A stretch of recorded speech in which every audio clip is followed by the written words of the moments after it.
What a crazy, crazy time. Even more crazy time to be streaming on YouTube with my friends. Hello, everybody. Whoever's in here, there's probably going to be a little wait until some people come in and say g'day, but I'm super happy to have people joining me, having a bit of a laugh. It's been a while. It's been a little while since I've done one of these. A lot of people ask me to do them, but live isn't really my jam. If people can get around them, I'm about it. But I think most people just know me for my bullshit antics on Instagram, jumping on beds, doing the whole bit. But, occasionally here and there I'll try and help people out. Jump on here, go live, talk some shit, do whatever we want. Firstly, before we jump in, I really want to know, is this all working okay? Because I don't know if any of you guys do any YouTube lives, but YouTube Live is, I will say, one of the worst platforms ever. As far as it just doesn't work. For those of you who had to change up the links because somehow, don't ask why, but it just was like, nah, you can't do this anymore. So I guess the purpose of the live, I'm too shit at games to play games and do any live stuff. So I guess the purpose of the live is primarily we'll say a Q&A, but also give you guys the ability to have a shit talk in the comments if you want as well at each other. I love a bit of banter.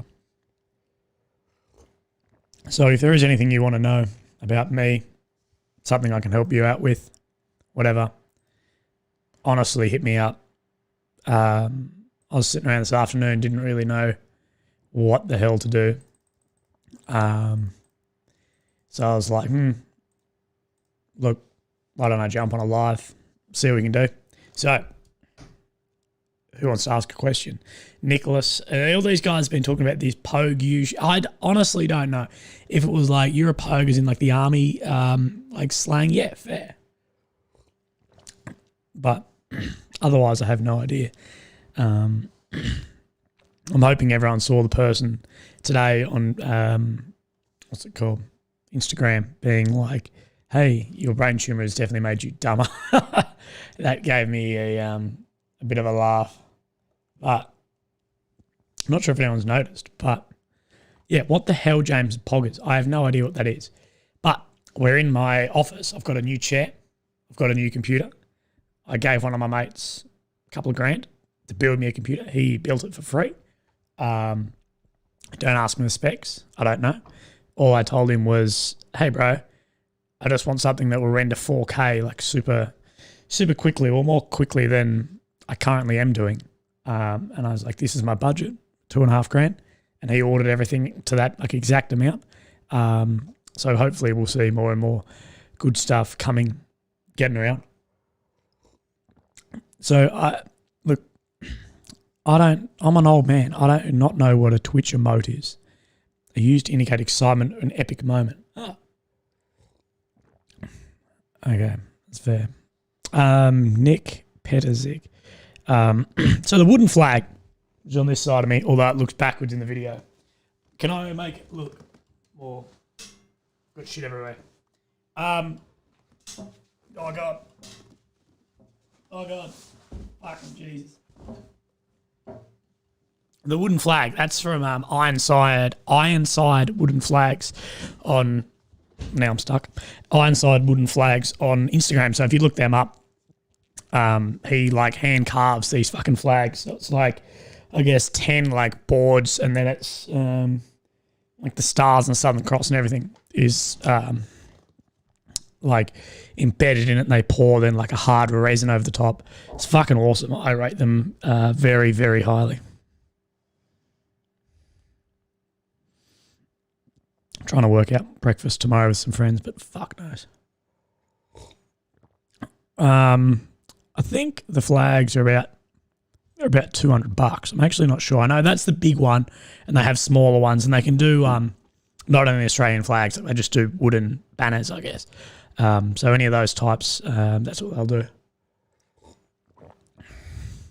So, yeah, I rate them very highly. I've actually paid them a little bit at the moment. I can't show it yet, but I've ordered another one. I've ordered another one just now, like a custom-made one. So that's just like your typical Australian flag, obviously. That's your subdued, like camouflage, I guess, one. But I've actually got them to completely make a custom one up for me at the moment. A post is going up about it, but it'll be in a couple of weeks. It's actually a gift. So that'll be fantastic. It's a gift. I want to say more because it's so fucking cool, but I just can't. But definitely check them out. They're really lovely people over there as well. So, where are we going to steer this chat? I'm happy to chat. I'm happy to chat about whatever. I would just wish I was a mad Twitch thought that everyone got around. But, it's 7 o'clock at night. I'm sitting here drinking coffee. Probably not going to sleep. So I'm happy to go for as long as we want. This is the new channel. So actually, look, let's do this. Podcasting. My podcasting host, I guess, which is Podbean, before that was someone else. Wooshka before that. Podcasting hosts, I don't know what it is. They just fucking suck. And that's putting it nicely. Like,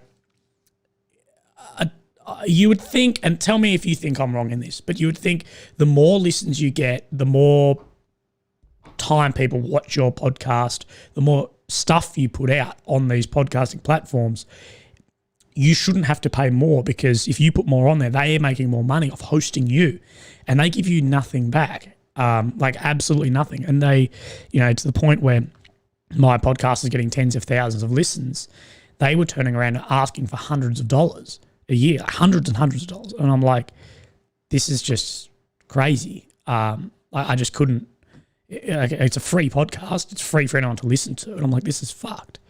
So basically, what I've done is I wanted to separate my YouTube, as I'm focusing a lot more. You guys will have picked up. I'm focusing a lot more on YouTube, mainly because I'm a little bit sick of Instagram just being, catered towards if you're hot, which, this isn't working for me too well. But so I'm trying to be more of a creative, I guess, on YouTube, and I'm pushing away. So I've got my Willy Beating Cancer, which is my primary channel, what have been my vlogs, my talks, my serious stuff. And then this, which is the Willy Show, I guess YouTube for the podcast, they'll be getting pushed across onto here because I felt like I needed to have clear direction on the channel. And my other one was, is this a podcast channel, or is this a vlog channel, or is it Willy? What is this? So this is a lot smaller channel. And this will primarily just be my podcasts. Now, the podcast will always be on, as of course, Spotify, iTunes, Google, whatever. But they'll also be on here because, look, I really, want to make it available on here as well. But also YouTube, once you reach a certain point, and I'm nowhere near this point, you guys can help me get to there. But at a certain point, once I have, 4,000 hours on this channel, then they will start giving me some of, the revenue they make off it, which is how it should work. If you're creating something for a platform, they should, give back a little bit, unlike all these other platforms for podcasting, which give you nothing. It's actually the opposite. They ask for more as you get more, which is, in my mind, just a bit ridiculous and wrong. So that's why there's been the separation of both YouTubes. There will be a lot more coming of the podcast, and I will be swinging across weekly, one per week, swinging across episodes onto this channel of the old episodes. So I'm trying to clear up some space on my other channel, Willy Beating Cancer channel, onto this one. Oh, burpee from bloody either the coffee or the tuna I was absolutely crushing before this, because I figured I better eat before going live in case it goes for 4 hours like the last one.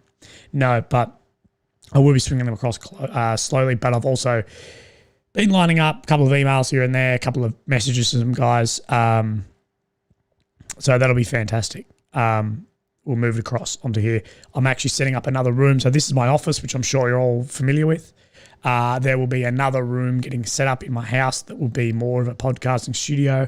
I've been putting a lot of effort today, me, Lily, over yesterday, today, primarily putting in so much time, hand making, I guess, audio, acoustic foam. So like you'll see this foam here, it's all like acoustics to stop, to increase your audio quality, but it really just gets rid of echoes in the room. My house having such high ceilings, stone walls, is really bad for it. So the office in here is all right. The other room's not. So we're putting a lot of effort in for that. So that'll be really good. Adam, it's going to be a bit more official where you'll see my old podcast. It'll be, it'll be on Zoom. It won't really look the same each one. So it's going to be more the same. I'm setting it up a bit different. I think you'll like it. The big red chair will be back, and this, cool ergonomic chair won't be in. The Scojo is definitely one who's lined up to come on the podcast. One day that I'll reach out, but I definitely can't be serving while that happens, and I'm sure everyone here knows why that happens. And as far as sub 1040 on your run, that's fantastic, bro. Zero drop shoes. I've always ran in them. I don't even care if they make you slower. It'll get rid of any injuries, and injuries are the really big thing. As far as the Discord, Luke, I don't know, man. I feel sort of bad because I can't keep up with it. I don't know how people on like social media people keep up with all these different chats they have going. But I'll probably end up getting someone to help me out with it.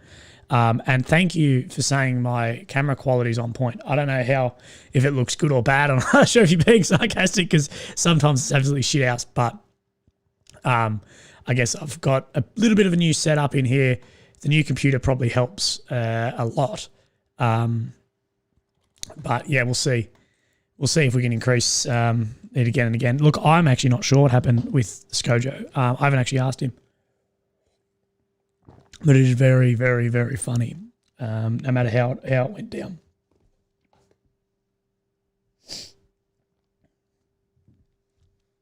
Looks good. Wow, that's awesome. I am very, very happy to hear that for once in my whole existence of bloody YouTube and everything, that my camera quality actually is not shithouse. Oh my God, don't worry, something else lit up on here. So, is everyone having a good weekend? Is everything going well? Has anyone been up to anything interesting that you haven't shared with us all yet? And is there anything you want to know about, joining the Defence Force, life, anything? Spars, I haven't actually... Oh, well, actually, no. I'm actually lying to you. I have played games on the new reg yet. So, for those of you who know, I'm trying to fly FPV drones. So I've got like my drone, which is like, I guess, a cinematic DJI Mavic drone. But the FPV drones are the ones with like the fucking headset on that you're like looking through and you can do tricks and shit. So I'm trying to get good at that. And there's a simulator I play on Steam. So yes, today I eventually fired up that today, put it on, and it's fucking unbelievable how good the new rig is for it. Because I was playing it on my laptop before this, and now it's on, $2,500 built computer, and it's fucking like night and day. You'll also see a lot of my YouTube stuff will end up actually getting a lot better because I guess I'll be doing a lot. Because on my old computer, like rendering 4K was just death for me. But having the ability to do all the color correction and everything, it'll be absolutely fucking incredible. No, I actually haven't yet, Nick. I haven't got it yet, but the boys are talking about it the other day and it looks fucking wicked. And I guess it's got a lot in it that, well, even when on the trailer, a lot of shit I had no idea about. So that'll be something I'll definitely get, and I wouldn't actually mind reaching out if anyone had a contact in there to actually getting him on the podcast. I reckon that would be pretty wicked. Especially like if I could, like read the book and then like, talk to him about the book, I guess offline, online. That'd be pretty cool.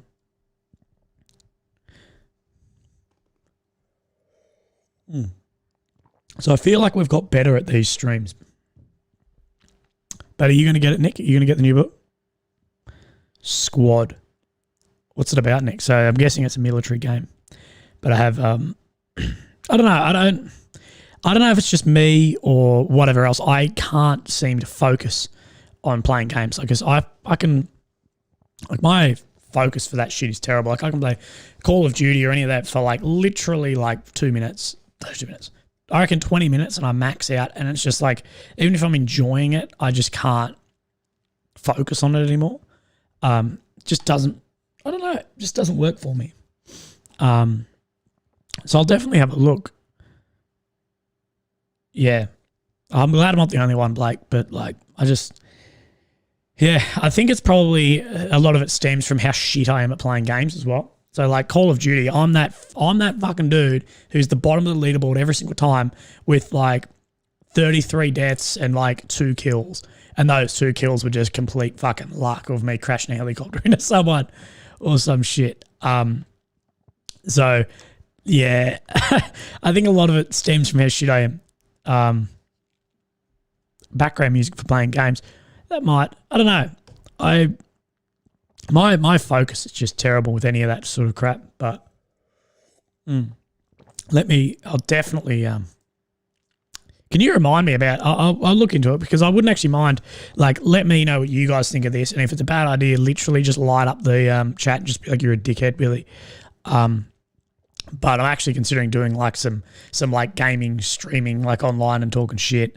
Because I figure if I can sit here and like, I don't know, we've been going 17 minutes now just talking smack, that if I'm playing a game, I should just be able to maybe roll off a little bit more crap. But we're not sure. I've never done it. It's something I've never done. A lot of you know I'm really close mates with Pestilli, and he's like the biggest streamer in the world. And he's a bloody wicked fucking bloke. And I can definitely, I guess, vouch for him in and outside of, like, I've never watched his stream. I've had it on a couple of times, but I don't watch really streams, I guess. Not gaming streams anyway. But, you know, Pestilli, who plays Tarkov, yeah, thanks. I completely forgot what it was called. But he's such a lovely dude. Like, before he went overseas, I went out for lunch. Dinner with him, and then went to like a going away party. And I'm definitely like really looking forward to him coming back because he's a close mate. And I hope really everything's going well for him because I'm not sure, you know, I won't say where he is unless it's not a thing, but like if he's been hit by all this COVID stuff because it went down like as soon as they went away. So yeah, no, definitely consider it, but if it's a bad idea, tell me it's a bad idea. Can someone post in the Discord chat and be like, you're missing out, jump in. Ebook. I don't know about ebooks. I actually don't own any ebooks. Like, I own lots of books and lots of books that I haven't read. Like, lots and lots of books I've never read. So, yeah, maybe I'll buy a Kindle or some shit and actually be able to read on the go. Well, before COVID hit, before all that shit went down, I was flying, you know, anywhere from 2 to 4 to 6 times a week, flying in out of Sydney and Melbourne. I'm not famous, no, it was all basically off my own back. I wish someone would have paid for it, but a lot of it actually doing the podcast. But I used to read a lot flying and waiting for planes and whatever. And if I spent, 3 or 4 hours a week in an airport and, another 3 on a plane, I used to get like heaps done. Like heaps of reading. It's really good for me. It's really good for your brain. Like I found, I'm so much more switched on when I read lots. But at the moment, COVID, all that crap, you guys know better than me. Everything's going on. It just doesn't really work. And I'm not one of those guys that will like sit down and just read. I like, being like I'm at an airport and read or whatever. But hopefully the world stops going crazy and panicking for a minute. So then we can jump back on planes, meet each other, drink with our mates, stand up and fucking drink. Somehow there's a difference between standing and sitting. I don't get it, but I guess it's all in good stuff. Yeah, nice dude. I guess Adelaide's a little bit the same, but with family and whatever in Victoria, it doesn't really feel like it's not going on. Same as like, I was meant to be out of the Defence Force in July And I was planning on coming back from overseas about now, and I'm, everything's been held off because of this. And I'm like, what the fuck? Like, this is mental. So yeah, it's one of those things. I hope everyone's going well. Like, I sort of had a bit of a thought, and I didn't really know where to go with it. There was a bit there. I was like, when it was hitting, I'm like, well, I felt like I had a bit of a responsibility, someone with a big platform, I guess, and the ability to do streams and content and whatever, to push more out. I guess push more out because, like, the entertainment, for people will be home more, and I sort of felt bad for not. But to be honest, like, I just didn't really, I didn't really know what to put out, what to talk about to keep people entertained for it. So, it wasn't that much, that much out there. Yeah, St Kilda. I thought like all of Victoria and Melbourne, like especially like St Kilda, was all shut down. I'm not sure. And we won't mention that that certain video one shot that wouldn't want to get myself in trouble. But COVID's a crazy time. A scary time, because I just hope everything goes back to how it was. I'm not sure how people feel about it. Like, if you think it'll go back to just normal, I guess what we would have considered normal at least. So I guess we'll have to see.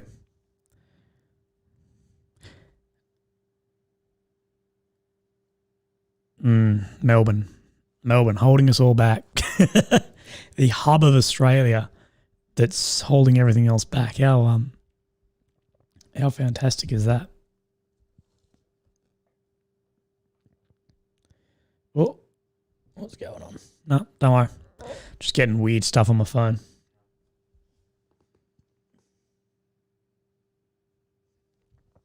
But yeah, I'm hoping that who's sending me photos of me on the stream? Yeah, I'm hoping everything can go back to better, better than it is now. Hopefully quickly, because I think people need to get out, like desperately. Get out of the house, get away. Hopefully, I hope if COVID shows us anything, I hope people understand that this sort of stuff can happen. And I guess the having your freedoms, I guess, taken away a little bit. As bad as it is, I hope that it's like a wake up call and people, well, if I'm going to take a holiday, I'm actually going to take it. I'm going to go and travel and do this and do that. I think that'll be good. I'm expecting to be away as soon as it sort of opens up as well. And I think like Europe or wherever I go, maybe Eastern Europe, Russia, that's what I'm hoping to do. I hope I hope it's not too busy, but I sort of hope for those countries that it is, of those primarily if they run off, tourism. Yeah, I agree, mate. Like, being in the house is easy to take for granted because it's fucking easy sitting around. It's easy, it's comfortable, it's whatever, it's something where I don't want to get used to, I guess, such a statutory lifestyle. Get out and about and do it. Plans for the STI. I think everything for my Subaru at the moment is pretty much done. It's running 440 horsepower at the wheels, which is plenty enough, especially for a car on the bloody road.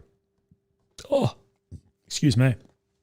I tell you, don't eat tuna and shitload of avocado before coming on live.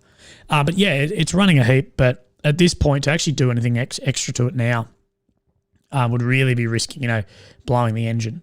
Well, at least because it's on a stock block still. So I really need like a billet block built engine. And to be honest, bro, I just do not have the fucking money for that. If anyone has a spare 12 grand laying around or wants to buy bloody some of my merch, which is in the bio, eventually I'd love to just pause. Like, well, to be honest, to buy a new billet block for it all up, it's going to be like 30 grand. And then, you got to look at your transmission, your running gear, all of that, you got to have a tranny that will actually keep up with 700, 800, 900 horsepower. So I guess it's one of those things. I'd love to do more, but at the moment I'm actually spending a bit more time and money into my Suzuki 4-wheel drive. getting a bit of fabrication work done. I had a mate around today looking at it. We're going to do a little bit of, like, we're probably going to do like an engine rebuild on it because it is pretty rough. It definitely needs some TLC. So hopefully the Suzuki will be going a bit better because I don't know, I think international travel could potentially be off the cards for years. I hope it's not, but if it is, I need something to keep myself busy and I really want to travel. So, doing some Australia travel, I guess, will be better. So I'll jump in the Suzuki, get around, hopefully see a lot of people that live in, different cities and towns and whatever.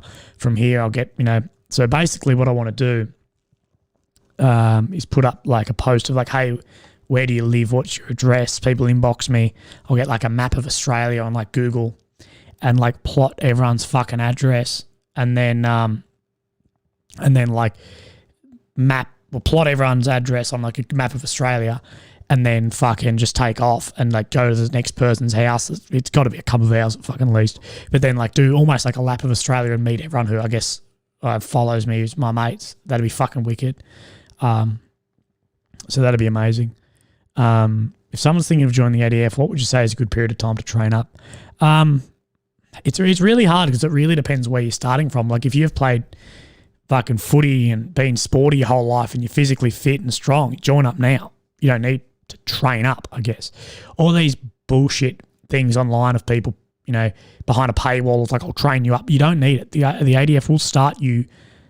It will get you from wherever you start to wherever you want to go in your career. Just the only thing I can say is they will teach you how to iron and make beds and they'll teach you everything. It might seem like they're not teaching and more yelling at Kapuka, but there's reason behind that as well. But as long as you're physically fit and strong, go. If you can meet the basic fitness, basic fitness of it, if you can run 2.4 Ks and under 11, 18, you can do over 40 push-ups, some pull-ups and some sit-ups, fucking go. Don't hold off too long. The book's coming along. I haven't written for weeks and months now. I've been pretty busy. I think it's been maybe not expressed that well on my socials, but I think a lot of people have seen how busy I've been and how much I've had on. So the book's definitely taken a bit of a back seat at the moment. But it'll get going along.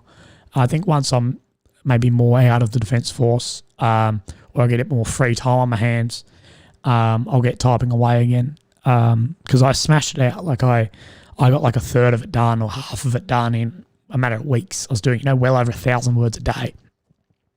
So I think I went into it too hard and burnt out and then now I've stopped. But the book will be coming along. There's going to be a lot of editing in it because I'm not sure how much I can actually put out. Or how much I'm prepared to as well, I guess. But it'll be fun either way. But yeah, no, cheers. The Suzuki, yeah, it looks good. It just needs a bit more reliability, which isn't the friend in those cars. Although the good thing is they're not that reliable, but parts are super, super cheap for them. So yeah, parts are incredibly cheap for Suzukis. It's a G16B engine, so they're like the most common Suzuki Japanese little bloody shitbox engine ever, which is plenty enough power for that little car. Like you got to remember, it's a tiny engine, but it's a tiny car. It only weighs like 800 kilos. So parts are really cheap. Get them at a Wreckers anywhere. So yeah, but also enslave the sea turtles. About my video on my main channel being happiness. Like, bro, honestly, man, thank you. Thanks a lot, man. Like I've actually been struggling to upload on my main channel because I'm like, I think that was probably the best video I've ever done on there, and I don't want to make something shitty and I guess turn people away. So actually, thanks to you guys, it's actually hit #1 on my channel. So over the past 11 days, in the first 11 days, it's been my most popular video ever.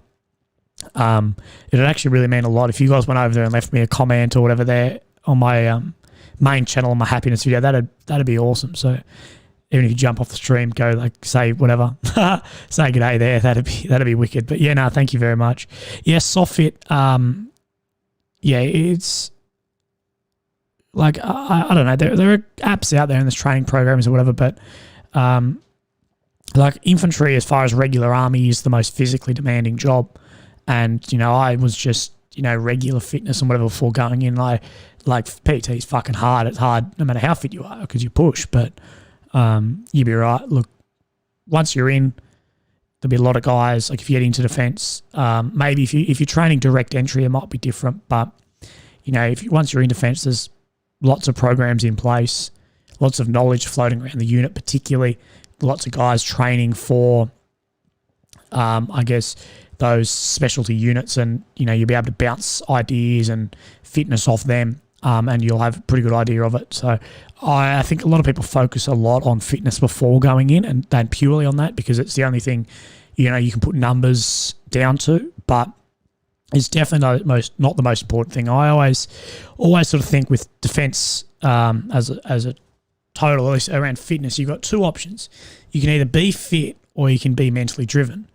And I was never the fittest guy, but I was always very driven and always got through it.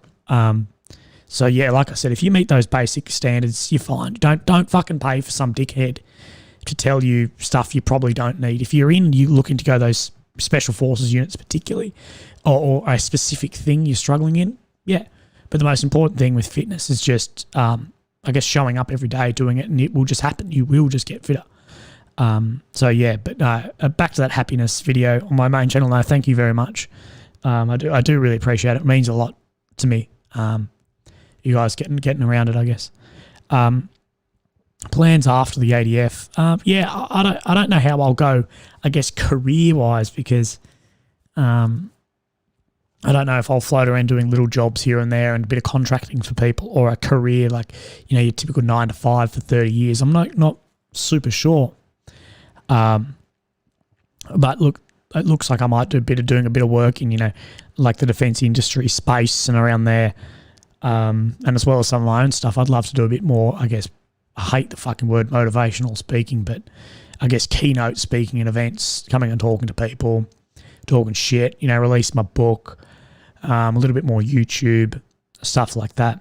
Because I guess I'm known for charity work and, donating money to charity, but at some point too, I'm going to need to put food on my own table, because there will be a point at which the army, I work full time now, but there's a point I won't be working and the army won't, continue to pay me.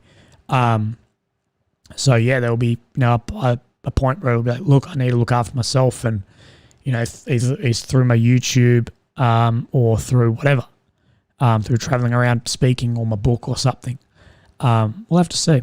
But as far as charity work, that'll always happen. Like my main YouTube channel, Willy Beating Cancer channel, that is a partnered channel, if people know what that is. So I partner with YouTube and they give me a small percentage. So I make, about 20 or 30 cents a day on that channel, which is nothing.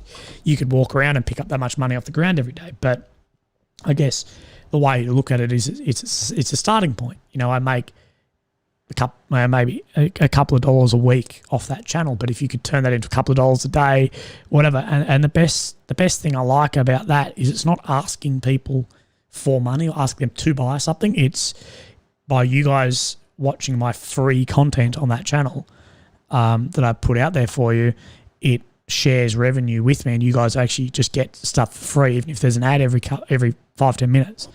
I think that's a pretty good thing. It's a pretty honourable thing, rather than, hey, donate to fucking me doing this bullshit. I'd rather keep that for charity and, make some big company putting an ad on my videos paying me.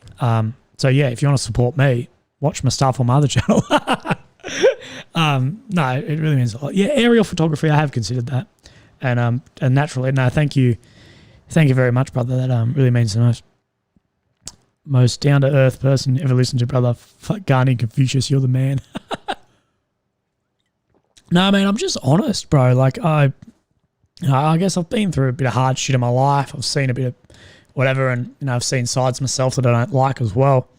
And I fucking despise so many people, I guess, in the social media community that, I could have gone easily down the path of, like, when I was diagnosed, like, hey, this is a GoFundMe to help me cover some bills. But I guess then, in a really hard time in my life, I looked at it and was like, look, I'm all right. Like everything's all right.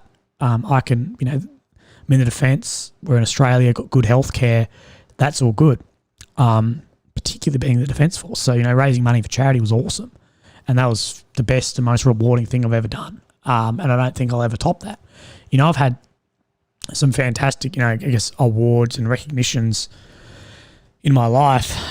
But, donating money and knowing I'll help out someone in the future is definitely more rewarding than having a medal or someone say my name or mention me or some shit, knowing I'll have a purpose later on, I guess, of, being part of the story of the cures to cancer, to multiple cancers, I guess, as they come will be awesome. But yeah, I've been struggling. I guess the main thing I've been struggling with in the last, maybe month or two is realising that my career is coming to an end and knowing that I have to put time somewhere else to make, make ends meet for myself, which I'm not very good at. I'm better at helping someone else and supporting something than, I guess, supporting myself in many ways. So, yeah, that's why I mentioned the revenue on my other channel, and why this one, once I reach the minimums on this channel, but on the other one I've already met those, is good because it's like, look, I get to give out free content and hopefully high quality content and hopefully higher quality content for free to you guys who I don't consider my followers, I consider my friends. I get to give that out. And then, some of the revenue is split with myself. That's how I see it, rather than you guys supporting me. I'd rather give you guys a free product and then, YouTube support me on the monetary side of the house. It's a bit of a weird thing, and I hope you guys can, it resonates with you and you get it. But yeah. As far as charity events, there definitely is some in the works. I'm struggling a little bit with COVID and charity events because I like having a community event, I guess, and multiple people being involved in the event as we go. And at a lot of my charity events, we get a lot of people who are potentially immunocompromised at the event. So I'm not sure. There is something I'm thinking about at the moment. What will be sort of like me doing something and maybe live streamed or however we're going to do it. But we'll see. If you guys give me 1 second, I'm just going to go take a mad piss.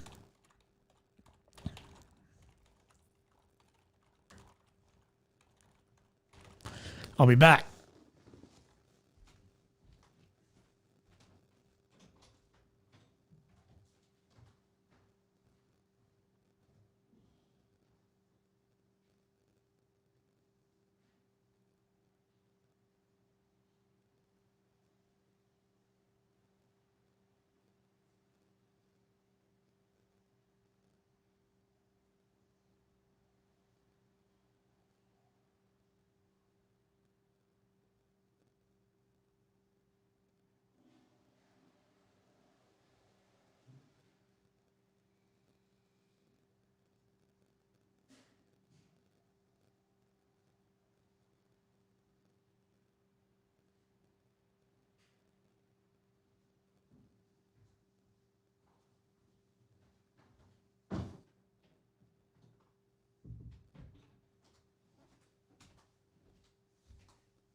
Oh, okay, I'm back. But I can't wait to show you guys the new podcasting space. It'll change the game, I think, particularly for me and my podcast. It'll be wicked. So I wanted it more casual. I sort of feel like doing the podcast in my office is a bit worky, and it's a bit like, oh yeah, too fucking official. So there's going to be some big, like, Chesterfield fucking lounges, some lights, some mad sound deadening stuff, and go from there. It's going to be fucking wicked. And hopefully plentiful beers. I'm off the beers at the moment. Actually, the robe is a great idea. I don't know if I can like your comment. Damn it. But yeah, I can't wait for it. Not sure if they're coming back live. If you guys who have been following me for a while will know I used to do 3 podcasts a week live. Not sure yet if these are coming back live because I want to film them on my big camera. I know you can stream on, like DSLRs, but it's never going to be the best quality. So I want to go. I'm a fucking sucker for high quality. So like that's why I've set up my whole, all road equipment. Like I've spent thousands and thousands in podcasting stuff. It makes no fucking money, but it's awesome. I'd rather like that than be shit sounding. So I'm going to have like all my road stuff, my big camera, my lights, everything. So I've been playing around with it a bit, and I'll play around with it more tomorrow. And hopefully I'll release some photos. I might actually put them in the Discord only. But yeah, there'll be some photos there of exactly what we're going for. And hopefully it sounds and looks good. I have a mate who I was with today actually who's helped me out a little bit with some work. He'll be, I guess, the first one back on, and then I'll release this. But Dan Prog will be coming on the show as well very soon, so that'll be wicked. Again, he'll be coming on again. He's, I think, tell me if I'm wrong. Someone can look up the numbers if I am. You can call me a dickhead, but I think he's still the most popular podcast I've done. Just on YouTube alone, it's got a couple of thousand views and everything else. So that should be pretty good. I'm trying to bring you guys the best content possible because you shouldn't have to suffer for watching my shit. But the video cast is definitely the way I want to go. Because I don't know, a lot of the time I fire up my TV, I'll sit around, because if I watch like a TV show, I miss something and I'm like, oh, well, that's fucked, and don't get it for the rest of the bloody season. But I love like sitting in my lounge room, hitting just like the YouTube button on my remote, just like having like the TMG podcast or like the H3 or Joe Rogan in the background, just as I fucking doodle around on my phone. And that's what I hope you guys will do with mine. That'd be fucking wicked. But either way, we'll see.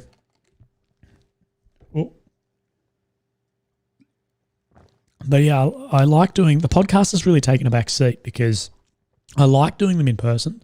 I find it so much easier to speak to someone across the table or sitting around having a beer rather than like on Zoom. And I feel like although I do them on Zoom, it doesn't have the same like effect on the emotional value doing them in person does. So I've sort of taken a back seat thinking, okay, this will cover, like this will clear, and then we'll jump back into it. So the book I'm writing at the moment, I guess, would be my autobiography, I guess, my memoirs of, I guess, it had not in the last couple of years, but sort of my life so far. About everything that's going on. It'll be funny. There'll be lots of sex stories and army stories and bullshit in there and whatever, as well as I'm going to get some other people to write some parts of it, which would be funny as well. So that'd be fun. But I guess what happens in the future, I guess I'll probably write another book one day, but after this one, maybe. But I'm hoping to follow the rest of my, the next couple of years on YouTube. So if anyone knows the YouTubers, I guess like Bald and Bankrupt, who's my favorite YouTuber, like Casey Neistat, like those vloggers, I guess the slower moving vloggers. So I'm hoping once I start traveling, doing more stuff, putting out, a vlog every couple of days, every day, every week. I don't know. We'll see. And I guess following along that way, and that'll be a really good, I guess, almost like visual diary of how we go. And it's taken me a while to sort of get confident, I guess, in front of the camera, or more confident. I'm still not super. And I was fucking around with my gear so much. Like I've gone through so much different camera gear. At the moment, I'm settled on like my A7R3, like Sony A7R3 and like and my lenses and whatever. I'm still getting there of what I like, what I don't like. As far as color correction, the feel of it, what's interesting. That's probably the biggest thing I find is like, what do you guys find interesting? What do you want to see?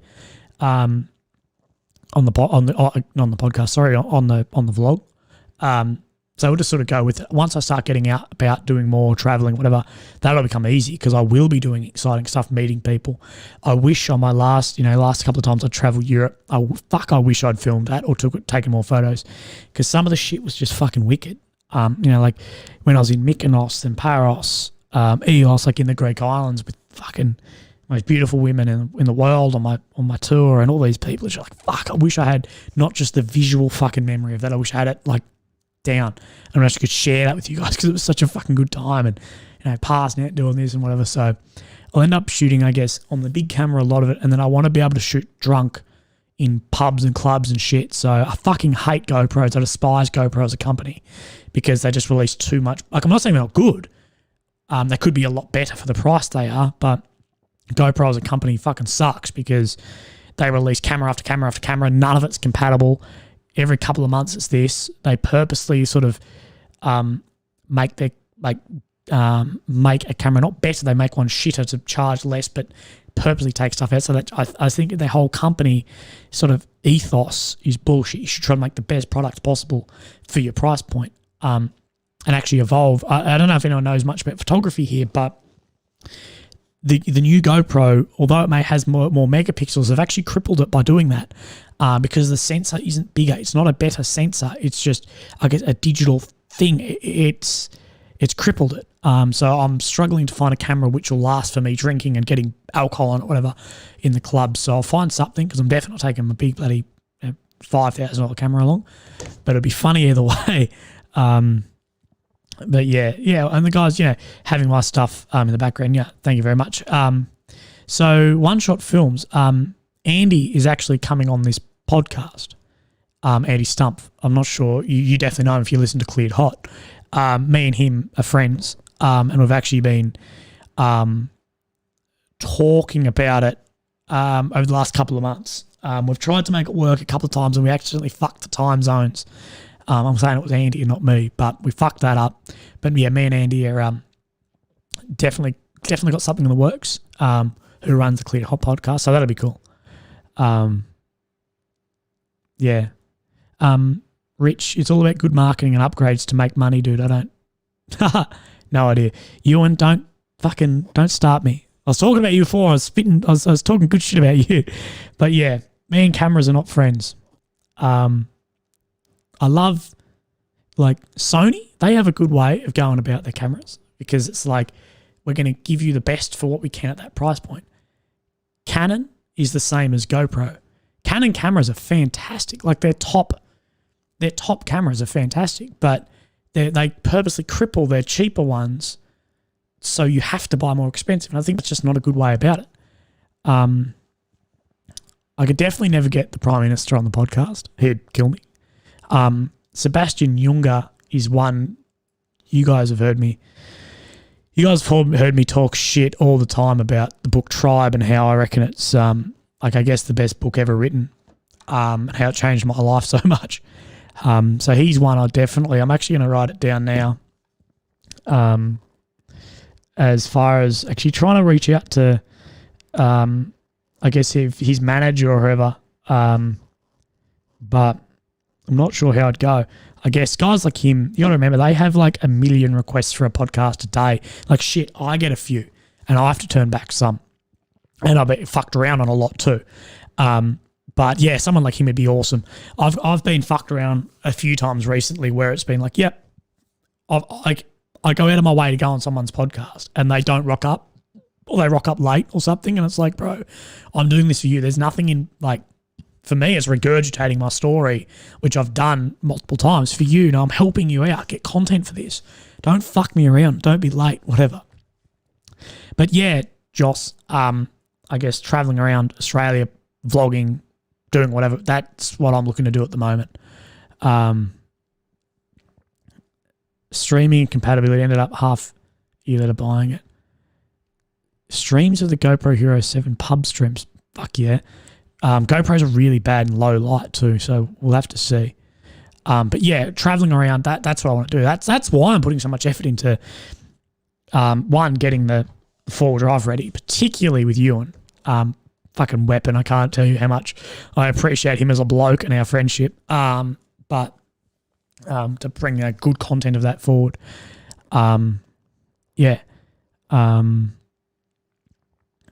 I think the podcast and what I do will come a lot easier once I'm out of the Defence Force too, because I'm able to talk a bit more shit than I'm allowed.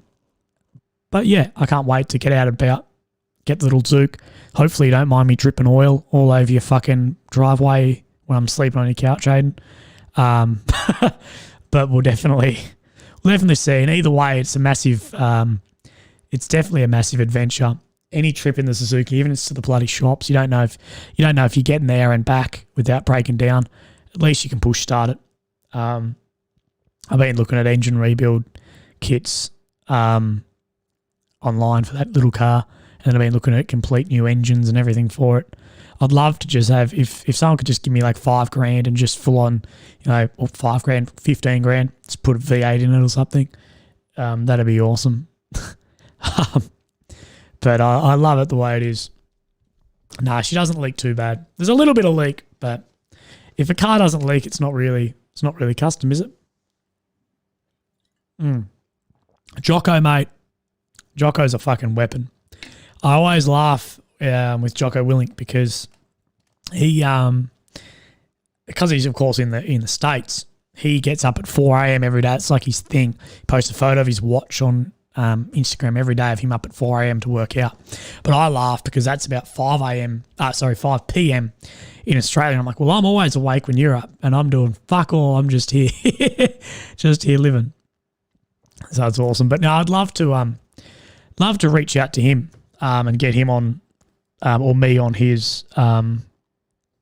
But we'd have to see. I've actually tried before to get in touch with him, and he's a bloody hard bloke to get in touch with. Goggins is just a weapon. I'd be scared talking to Goggins, man, because like he'd just call me a fucking fat pussy. And I'd end up just be like spend the rest of my night after podcasting running laps of the block or some shit. But Goggins is a massive inspiration to me, man. He's a bloody weapon. If you guys haven't seen, there's a YouTube video called Watches David Goggins Once, and it is so fucking funny. It's just like, who's going to carry the bolts and the logs? If you guys have seen that, like, if you haven't seen it, like, literally ditch the live stream now and go look up Watches David Goggins Once. It is one of the funniest bloody, like, skits ever. It's fantastic because it's like all the cliches of Goggins, which are all true. Like, Goggins is just a weapon. Yeah, it's bloody amazing. I love that shit. That guy does a few as well. He does like watched this Joe Rogan once, and it's just like him like front camera on his phone talking about his dog and eating elk and shit. That'd be like a dream to get on like Joe Rogan. But you got to remember, like, so many people reach out to them. It's very, very, very hard to get on anything like that. Particularly as a very small Instagrammer, with not much creds. But we'll have to see. One day, I guess there's been shit come through in my life which I never thought would have happened. So I guess never say never. # Justin Bieber. And jump across and do hopefully some of that. That'd be really good fun. I'm pretty sure Bram's already done one with Jocko. He must have an in there somewhere on his podcast. I'm pretty sure. I could be wrong. Whoever was sending me photos of me, screenshots of me drinking water, I appreciate you.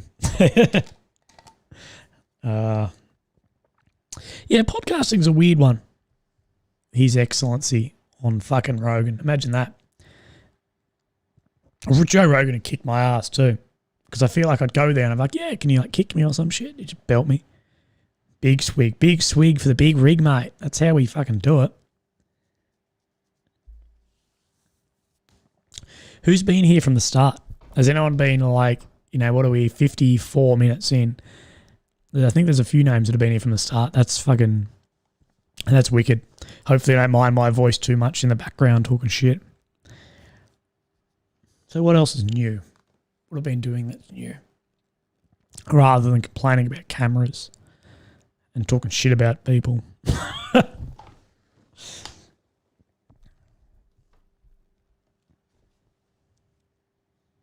Heroes on the home front. What a weapon. Been sitting here for a while. I hope you're enjoying it in Slave the Turtles. I hope I'm not boring you too much. I hope that my voice is sensual enough for you. And if I get closer to the mic, then it gets more and more sexy. We'll have to see.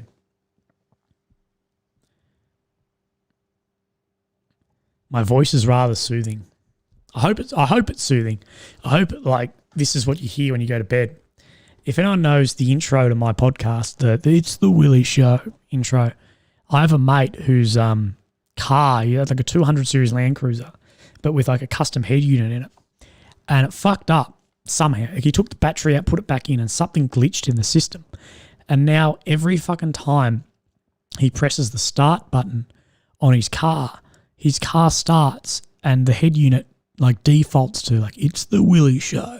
And he's like, mate, I love you, but fuck me, you drive me bloody crazy, bro, because I can't start my car without hearing your fucking intro to your show. And I'm like, yeah, boy. I think it's just bloody piss funny that had happened. I don't know. I thought I had a super annoying voice every time I hear my voice back, but I think this is with everyone. When you hear your voice back, you're just like, fuck this. I hate this so much. Oh, you don't talk about my hair. My hair is fucking wicked. It's staying like this. I've given up. Maybe I should find like a company that make like custom keys that every time they unlock their car, it's like, it's the Willy show. Just go from there. I feel like that'd be a bit of a fucking laugh.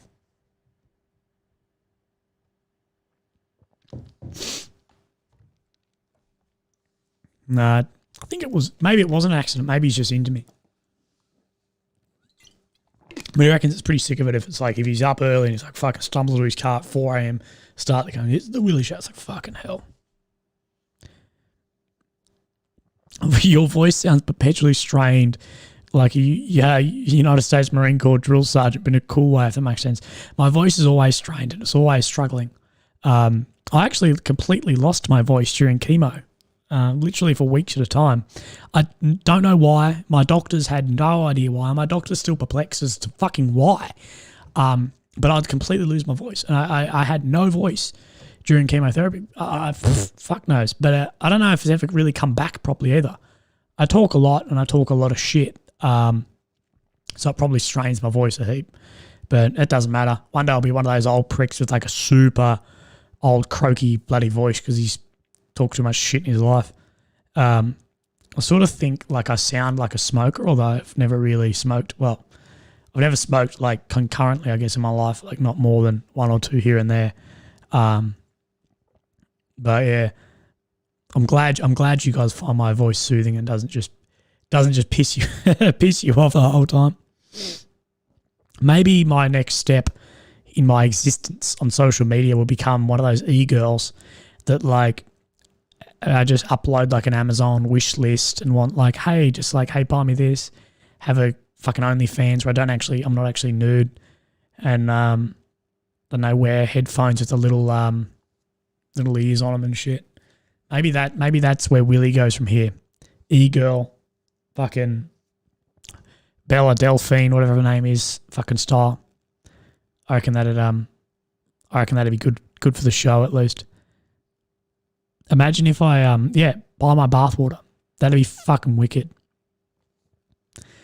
Like, I love taking the piss out of that shit, but the funny thing is, every time I put up something, like, you got to remember that, like, having a big following, there's people in it that don't get much sarcasm. I put up something the other day. I forgot exactly what it was, but that that photo of that Air Force dude on the computer, like he was like a Intel Air Force guy or something, and he was like bald with like a mustache. And I put that up like, hey, have you seen me on the new defense ad? And it's so obviously sarcastic. You got to remember, there's multiple people were like running like, oh, I didn't know you like spent time in the Air Force, like did you transfer or whatever, blah blah blah. I'm like, fuck, like every time that someone doesn't get that it's a joke, and it's always funny. And OnlyFans, like, here's my meat, and it's just a steak, bro. I fucking love steak. That's gonna be my dinner. Maybe after this, whenever we're done here, I'm going to smash a steak. It's going to be wicked. You got to follow my steak cooking tutorial, though, if you want to do it right. The resemblance was uncanny. I did look a lot like him, or did he look a lot like me? I think he outranks me like tenfold, though. But I got better hair. He's bald. Some ASMR worries. No worries while I'm in. I don't really have worries, bro. You know, I'm not cool enough to have worries. Or not jaded enough to be like just talking shit about bloody war shit. All my stories are about traveling, bro, and they're all rude. Like, I can't wait. I'm actually doing. Oh my god, something in my eye. I'm actually going to do soon in the near future. there's going to be a new thing pop up on my YouTube channel called Story Time with Willy, and it's going to have like a bullshit intro and like me coming in like a wood fire bullshit and sit down and like open a book, and it's going to be like my best stories, which I'd say I've got like 20 of my best stories. I'll have to remember some of them, but it's going to be like Story Time with Willy, and I'll just tell you some absolute bullshit, like travel story or something funny. But I might have to wait a little bit, and I've got to wait for the, I guess, backlash, because some of them are very rude.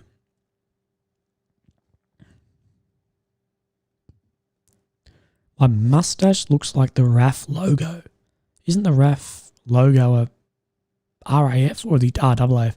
Isn't that just like a kangaroo? I don't know. But yeah, there's going to be a lot of those stories come out. It's going to be piss funny. So I can't wait to do it. Once I've got a bit more time, a bit more spare time on my hands, and a bit more time of not sitting there going, oh my God, fuck this. I've been smashing a lot of water. And don't say I look like a Raffy. Come on. Yeah, Flight Wings logo. Sure. Wait, let me Google that. Flight Wings. Oh my God. Logo. Ha! Sure. Well, if anyone says I don't have my wings, I'll just direct them to that. I wouldn't do good in blue. You know I wouldn't do good in blue. I'm like calling people names too much. I'd get booted out in about a day. It'd be funny though. Maybe I could come across being Adji, also known as Raf Sass. You know, maybe that's my new jam. Maybe once I leave the army, the real Willy's going to come out, join the Air Force. Be a hitter. Be a runway hitter, surely. I can't spell tree. You never know. You'd be surprised. Very.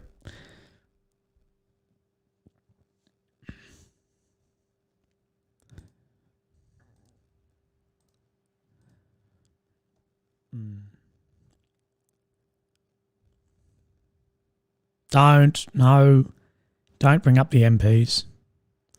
Was with Aggies and basically because they want to be infantry, they just didn't want to sign up. They prefer walking around with blue in the bloody bush or something. I actually have the book Bad Medicine sitting on my tall boy in my bedroom currently. That's one of the ones I've owned it for years and never got around to reading it. It's definitely one of the things I need to get around to reading because I'm bloody, lazy with it. So yeah, Bad Medicine is definitely on the cards to read. Delivered me my food. What? While you're in jail, Pajama Llama? It seems more like it.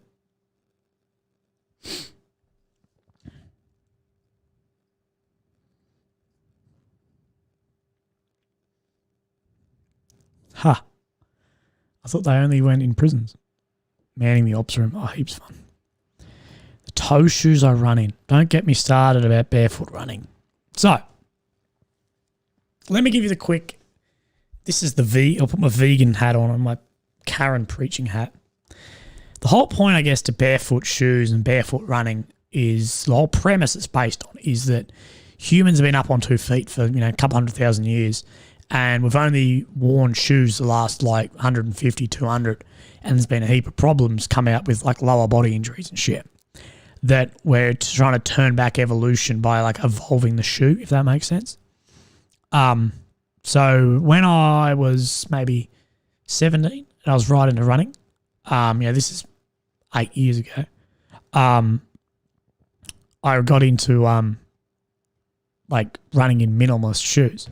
And then into Vibram 5 fingers, like the toe shoes.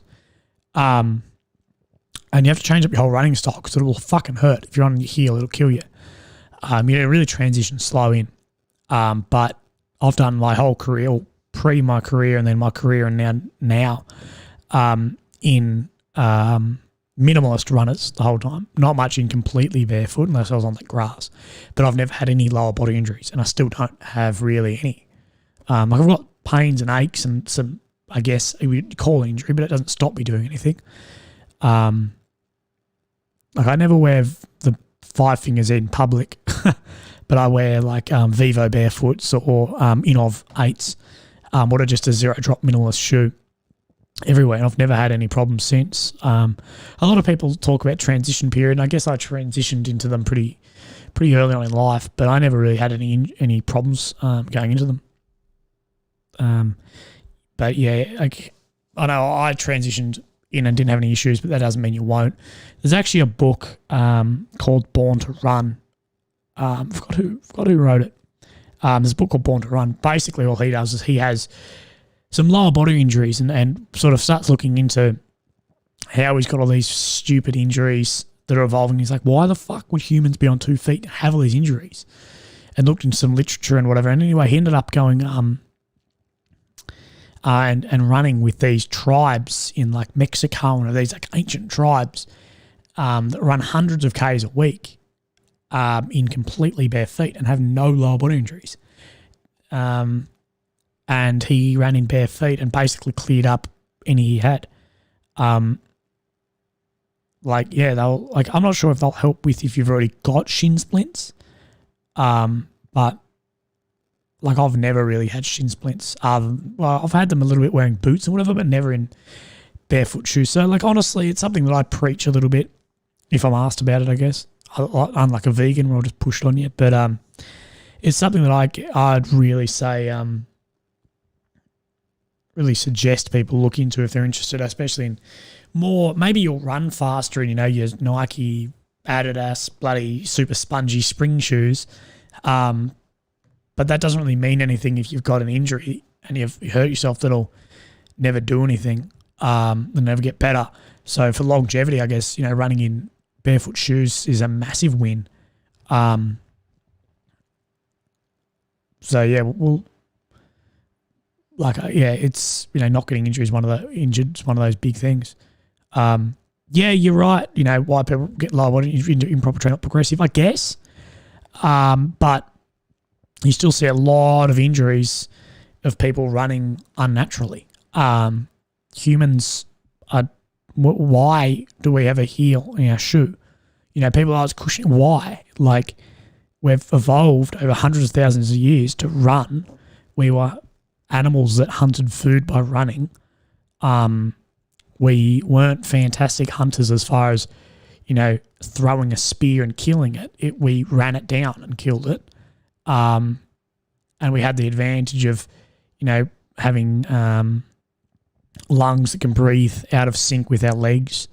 And so we can basically run an animal to death. And a lot of people still could. So, yeah, and you sort of, once you start thinking about it, why is this the industry, I guess, pushing this? It's industry pushing these shoes, not, I guess, from a natural standpoint of, well, we don't really need it. You need cushioning, and you haven't yet. You've got, an injury from improper training. It's not progressive because your body isn't made to move like that. Your body can run without it. You're moving your foot in a certain direction and you're hurting yourself. Your toes can't work because they're all in a tight toe box in your shoe. Your toes can't work individually. And I guess that's the whole reason of vibrams. Your toes can work because there's a reason we've evolved with fucking 5 toes and little muscles. There's more nerve endings in your feet than in your hands. They're a more complex thing than your bloody hands. So yeah, I preach a little bit. It's worth looking into if you're interested. And if you're interested, I can send you some stuff on it.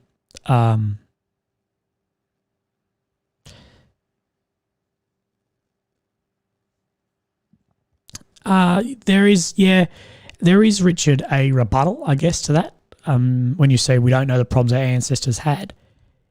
Yes, but that's the way evolution works. If we kept having problems, we would evolve that problem out, if that makes sense. But then also, I guess this guy in the book puts it down to, if our ancestors had the problems we're having now, it would have been written down. You know, we know other problems they've had. We've known lots. You know, with it would have been logged somewhere, but there was never written about any issues of that. There's actually a bit of a funny one with the ancestors didn't live as long. That is true in some ways and untrue in others. When a lot of people say our ancestors didn't live as long as us, they're somewhat right, but somewhat wrong. A lot of people say, I only lived to 20. Well, no, what you're quoting, I guess, is the average age. This is something I only found out a while back, and I was like, oh, fuck.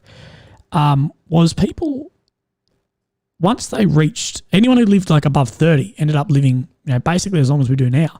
The reason our ancestors had, and on average, such a shorter life, and why they quote numbers of 20 and 30, 40, whatever, is because childhood mortality was so high, it brought the average right down. Because so many people were dying in childbirth in their first few months or years of life, the average absolutely plummeted. Therefore, people were quite, cavemen only lived till 20. Well, no, lots of cavemen lived till fucking 60. But because childhood mortality was super, super high, because it was super high, the average, it falls there. And I didn't even think of it like that. I was like, so when they say, when people quote, humans are living longer than ever. No. The average is longer than ever, because, less and less are dying during childbirth or in the first couple of years. So yeah, it's actually pushing out, and it's something I actually only learnt recently as well. But yeah, our ancestors didn't laze around as much as well, and this is why we're having in younger people now a lot of bone density issues, because they're doing what you, me, and everyone's doing now, is sitting around not on our feet, not building up. So yeah, but that also, I guess, comes into because they were so much less sedentary than us, they were running around doing whatever. If there was, you know, a engraved problem into our lower body being, I guess, our feet, then it would have been known somewhere. I know, I take it from my experience that I had some lower body problems when I was younger, running in shoes. I went barefoot. I've never had a problem since. And there's lots like that, and a lot of the industry is actually swinging around to it. Of course, industry will move where money is. But yeah, there's a reason why, you know, a lot of those runners still choose, you know, to run in bare feet.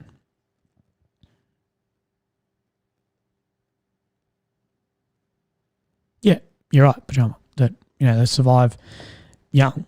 But that's one of those things. That's why the average looks so low.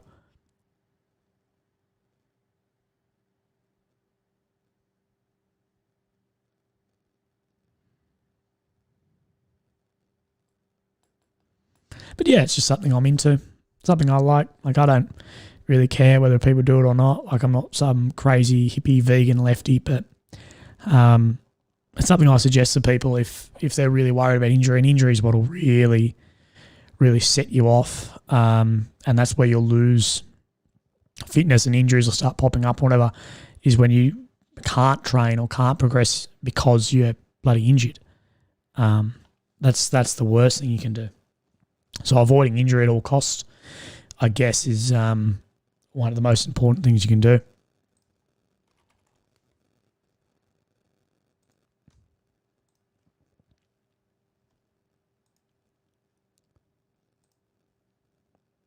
Yeah, I do have tats. I've got one on my arm, which I guess you've seen lots, and then one on my foot, which is a shitty tattoo from years ago when I was drunk in Greece with a bunch of girls and a mate. We all got matching tattoos, which is always a fucking fantastic idea, isn't it? To get fucking matching tattoos, but that was awesome. What an awesome time! An awesome time of my life. Oh.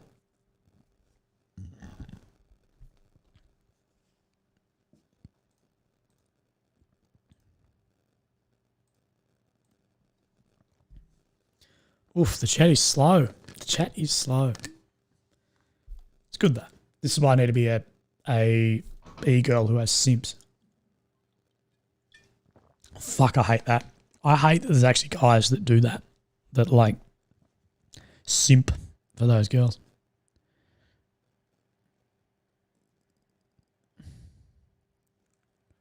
Fuck yeah, one shot. That's wicked.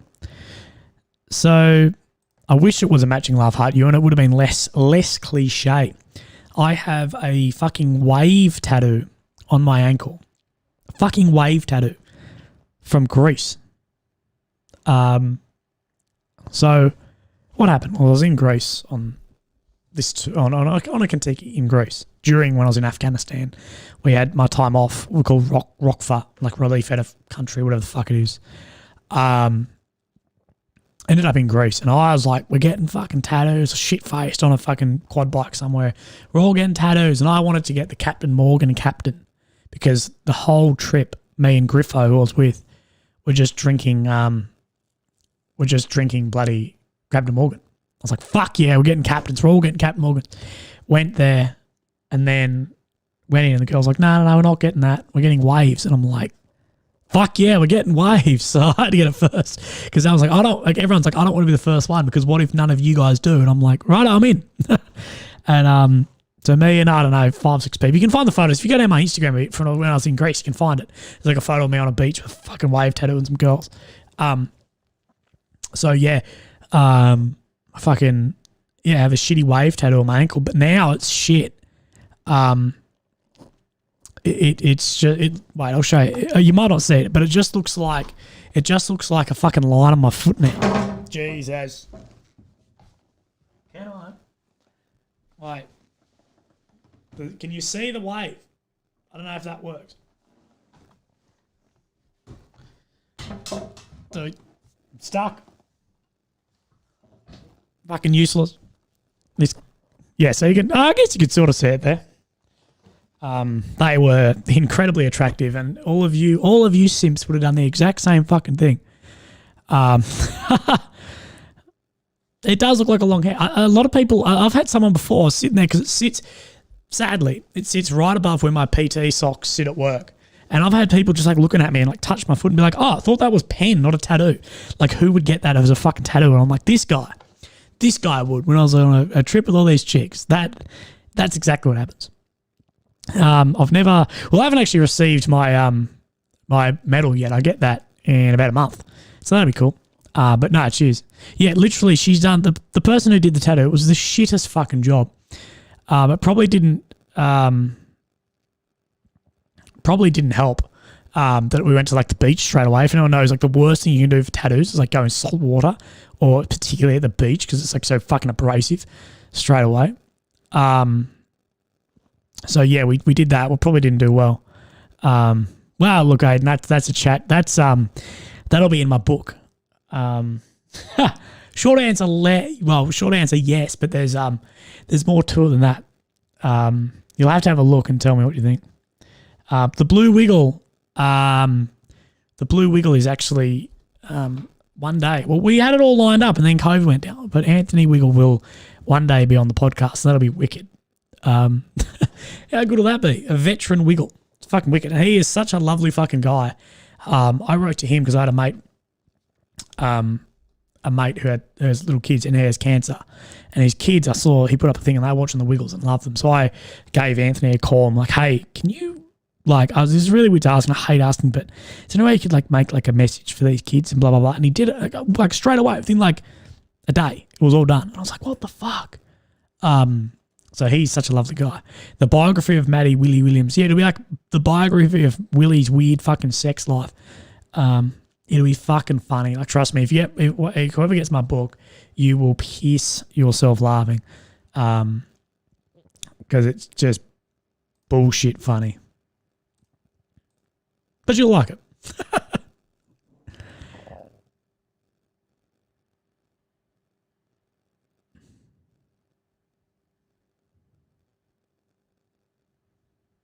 Yeah, fucking oath.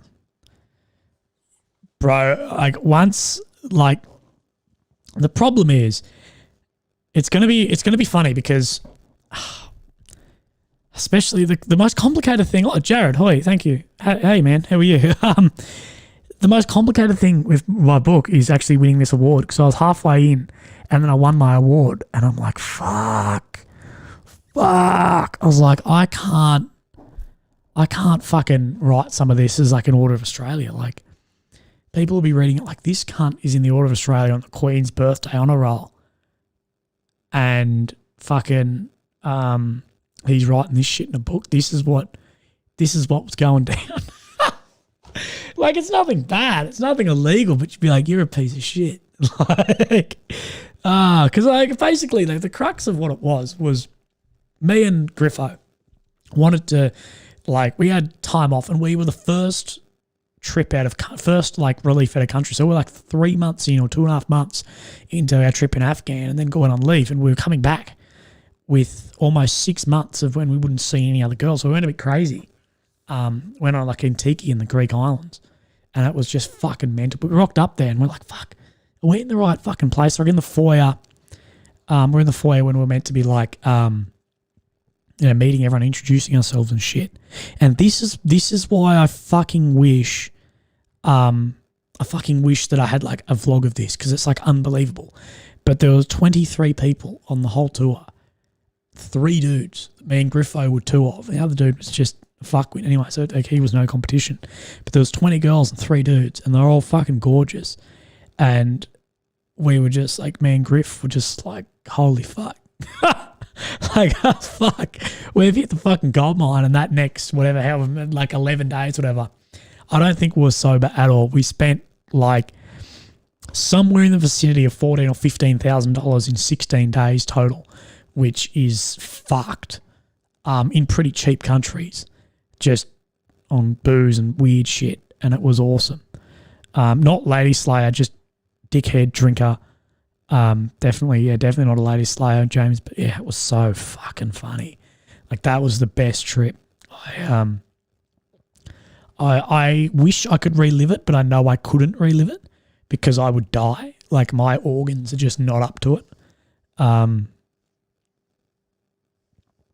Yeah, Joss, it would be just like literally just blur the whole time of shit.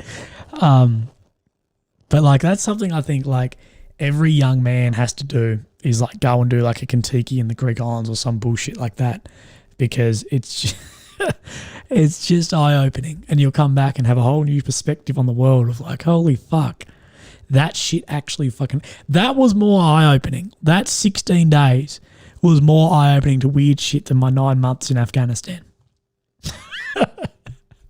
And I reckon I was in more danger in that time too. Funny as fuck. Yeah, good. I've been smashing this water. This is almost done. I've been crushing this water here because it's like, to not have an awkward break when I'm trying to think about something else to say. It's like, oh, I'll drink some water, and people won't just be like, think I don't have anything else to say. But I'm about 2 minutes away from going to take another piss.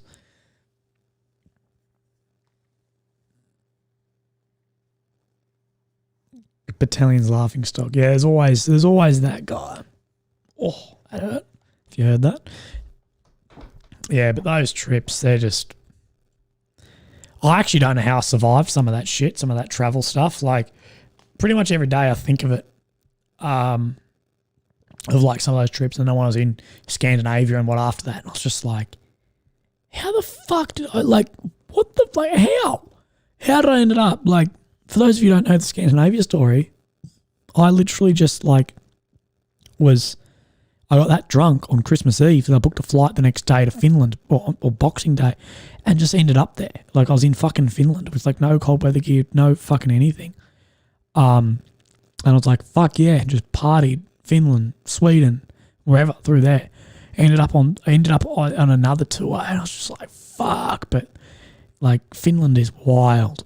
Like, it is fucked. My friend I met there, she is in the full underground party scene, and like, I didn't know it existed to that extent. Like, I know they exist, like underground parties, but not to the extent that I was at, like, or that this is. It was like, so when I was there, I only had 3 hours of daylight a day. It was like 12 till 3 daylight. Like middle of winter in Finland, so middle of summer here. Anyway, it was like fucking 6 a.m. And she's like, yeah, we're going. And I'm like, thank fuck, we're at this club. I'm like, yeah, I need to go home. And then we got picked up by this car, like a really nice Audi, and dropped off at like a random fucking corner. Like just like where some Google Map pin just dropped off there. And then picked up by another car and taken to this house they call the Yellow House party. But the party moves, like every night, moves to different locations. And it's like two-step verification. So someone drops you off and someone picks you up, takes you to the next place, and then you go to the party. So like no single person knows all the steps of where everyone's coming from and going to. It was the fucking weirdest thing ever. Like I was like, what the fuck? I thought I was going to die. I was like, I don't know what's fucking going on. It's -40 and we're going to this shit. There's people like naked. There's like weird shit going on. I don't know who organises this shit. I know, I'm the same. I'm like, surely there's like some paid full-time dude.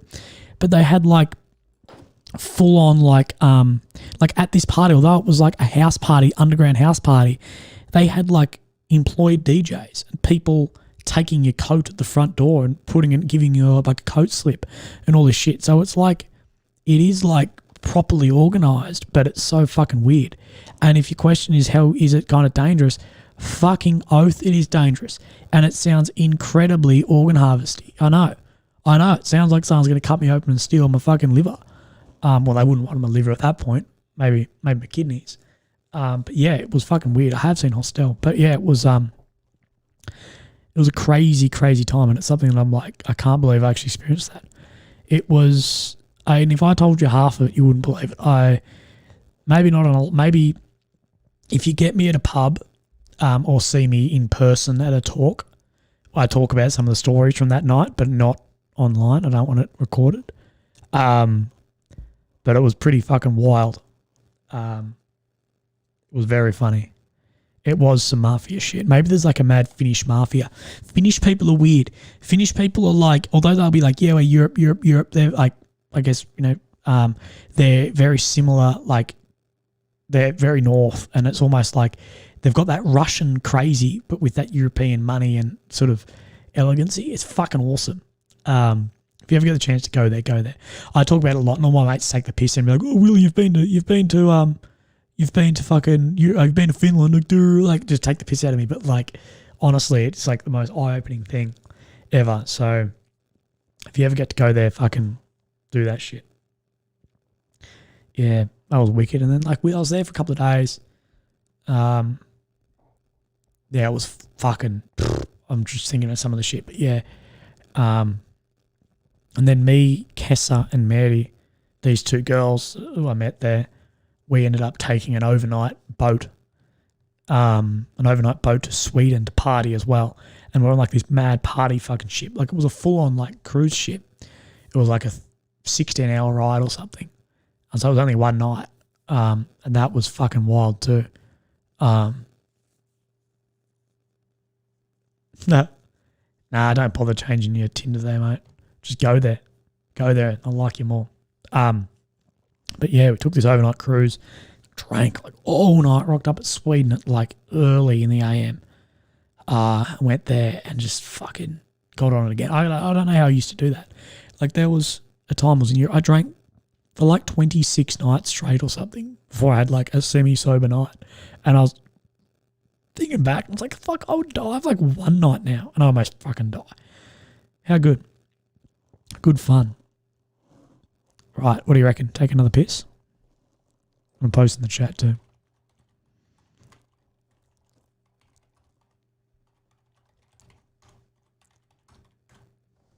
It was definitely a go home and drunk moment, but like the go home should have been like, I'll tell you something about being drunk on a plane once I get back. Remind me if I forget.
convo's flowing. I don't know. So the thing is, I'm super sarcastic. So, oh my God, my shorts are fucking like half my ass. I don't know if you guys are being sarcastic, they're enjoying it or not. I need something to put my fucking feet on. Fuck. I need like one of those like little things. A couple of drunk on a plane stories. The first one. Okay, remind me to tell another one after this. Remind me to tell you the one about waking up under a blanket. But the first one was I was on this flight out of Doha or some shit, like some Middle Eastern country. Anyway, I was like there and I was a bit fucking jaded and whatever. I was a bit drunk. And there was this guy on the plane in like a full like Middle Eastern white outfit from like Dubai or like Qatar or wherever Doha airport is, in there somewhere. Actually, there's a precursor story to this. I fucked it up. Wait, let me start again. I was flying in and my plane got delayed. And, oh no, I fucked it again. My first plane was delayed. Therefore, I got to Doha airport and missed my second flight. Anyway, I went up there to like the front gate. I'm like, hey, I've missed this flight. Like, yep, that was our last flight for the night to Italy. And I'm like, fuck. They're like, yeah, look, the best we can do is like a fucking 7 a.m. flight. I'm like, you fucking serious? Like, that's not really, like, that's like 9 hours away. And they're like, yeah, I know, it sucks. And I'm like, and the guy I was with fucking pulls out his army ID. It just goes, it's a matter of national security that we are on the next flight. And they're like, look, there is no other flight. But we can put you in the Emirates first class lounge in Qatar, which is like Emirates, which is like a Qatari fucking UAE airline. There is like their first class lounge is like hot, like fucking legit as fuck. We were there for like 9 hours. We went in there, me and these other two dudes, and we just fucking sank like Black Label whiskey and all this shit. And we were fucked. We went in there in just like our shitty Target clothes and stuff, and there's all these like super rich like businessmen and shit there. Like, and we were going to sleep, but we just drank like expensive scotch and whiskey like all night. Got on the next flight and I was pretty fucking pissed, pretty sleep deprived. And I was, me and my three boys were in a row, and then the row across from us was, and we're right at the front of the plane, or front of one of the aisles, and the guy was in like full outfit and he had like his shoes off and whatever, and he was like, wanted the air adjusted, and he's like, normally you just like undo your seatbelt, adjust your own fucking air, or just reach up and fucking anyway. He had like the flight attendant, and he was fucking around like, oh, well, this way, that way, and being like such a fucking prick to this flight attendant, and she was way too nice to say anything. I'm like, adjust your own fucking air, mate. I just leaned forward. I'm like, oi, fuckhead. Why don't you do it your fucking self? And obviously he was like from the country, and I was definitely a fucking foreigner in the country, and he just blew up, and he was like, I'll have you killed and all this shit, like just going off. And he's like, you don't know who I am. I'm pretty fucking important. I'm there. And I'm like, it's on now. And I'm just like, mate, if you're in fucking like cattle class with the rest of us, you're obviously not that important. If you're that important, you'd either be in first class up there, not dealing with pricks like me, or you'd be on your own fucking plane. You're obviously fuck all, so shut the fuck up, sit down and adjust your own air. I went off. And like, there was just this tension for like the next, like, whatever like Qatar to Italy is, it's like 9 hours. There was just like back and forward shit. But all the people on the plane, including like including all the air staff, were on our side. Anyway, we're about to land, and they didn't want, as soon as we all stood up on the plane, they didn't want us to like get in a punch up or like get in the terminal and have a fucking fight. So the pilot gets on the thing. He's like, can the three members in like seat 30 A, B, and C, which is me and my two mates, can they please come to the front of the plane? Like before we like taxied into land, and they moved us up the front of the plane in like first class, so we could be the first ones off the plane. So he would be slow as fuck. Anyway, we got off, and fucking somehow we got picked up when we landed by one of those, like, you know, those little like ATV scooter things that go around the airports. We got picked up by one of them, us and our bags and shit. We're in this thing looking like fucking royalty cruising around. Somehow, I don't know how this ended up happening. One of the boys must have shanked it, or I don't know. We were just in this thing and we're cruising past and everyone's walking to like the exit and we're on this fucking scooter thing with someone driving us and we see this bloke getting off the plane and we're just fucking into him. just like, you fucking stupid prick, going off, and he just fucking hated it and we're just off. We were just in Italy and from there just landed in Italy, looked around like the Colosseum and shit, just got like from there just got like a taxi into like the centre where like, hey, you can just take us in the middle, found a hostel and then just drank at the Yellow Bar or something it was called in Rome, like fucking all night. Woke up, met these girls the next day, which apparently met us the night before. Like, you don't remember us, man. We're just looking at them like, nah. like, sis, I've never fucking seen you in my life. And then I had we call her my auntie, but she's not, she's a family friend, but basically an auntie. Met us in Italy, and then she was like, you need to go to this suburb, like this is the local parties, like everyone, like Rome is a fucking mecca for tourism, but all the tourist parts, they're all shit, they're not Italy, they're not like Italian, you need to go to this place. And we went this like back street in Italy, and it was fucking wild. Met these other 3 girls there that I don't know how we met them, like I still have no idea. Me and Griff just around with them in this mad, and it was fucking awesome.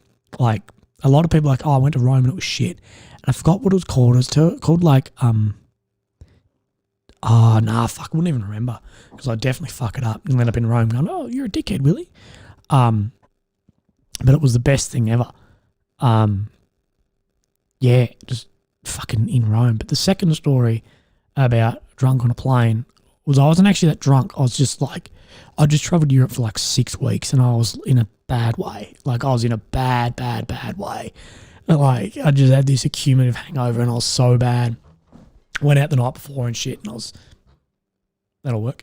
Like in a pretty bad way. On the plane, I sat down next to this girl and she was obviously Australian. We had like a little bit of a chat. Like, oh, hey, how are you? Like, oh, yeah, whatever. Anyway, I'm flying from the UK to Melbourne, I believe. UK to Adelaide. But it was a fucking long flight. Like hours, like 20 fucking hours, whatever that one is, from London. Anyway, I lay down and I was like just feeling crook. Next thing, I wake up fully on this chick. Like, the armrest is up. There's a blanket on me. My shoes are off. And I'm just like full, like all over this chick, just like beside her, just like arms around. And I wake up like, oh my God, I'm so fucking sorry. Like, what the fuck? She's like, no, you're right. She said, you like fell asleep and you're leaning on me. And then like the air hostess came around and said, like, is your boyfriend all right? Like, does he need a blanket? And then she's like, yeah. She's just like, she must have been a fucking cool chick. I almost wish I got her number. And then she was just like, yeah, he needs a blanket. And she eventually the armrest was up and she said, you looked that in like such a bad state. I felt too bad to wake you up. So you just been here for like 6 hours just like asleep spooning me. And I'm like, oh, fuck. Such a fucking mess. And she's like, do you want a drink? I'm like, yes. And like this chick, pretty cool, gets like a handbag out of like the above headrest fucking thing. And she's just got like all this duty-free fucking drinks. So we just got drunk again on the plane. Then rocked up in Melbourne or Adelaide or some shit, just fucking in a bad state. That was wicked, but plenty of times I've been fucking on the piss on planes. I love that shit. Not the Mile High Club.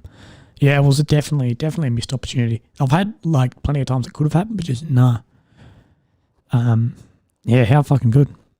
Good fun. Drunk on planes, eh? Drunk on boats. I remember I was in Greece as well. I might get myself in trouble with this, but we're in Greece. And there was a girl I was interested in this club. And then I ended up like hooking up with someone else and she got all fucking pissed off.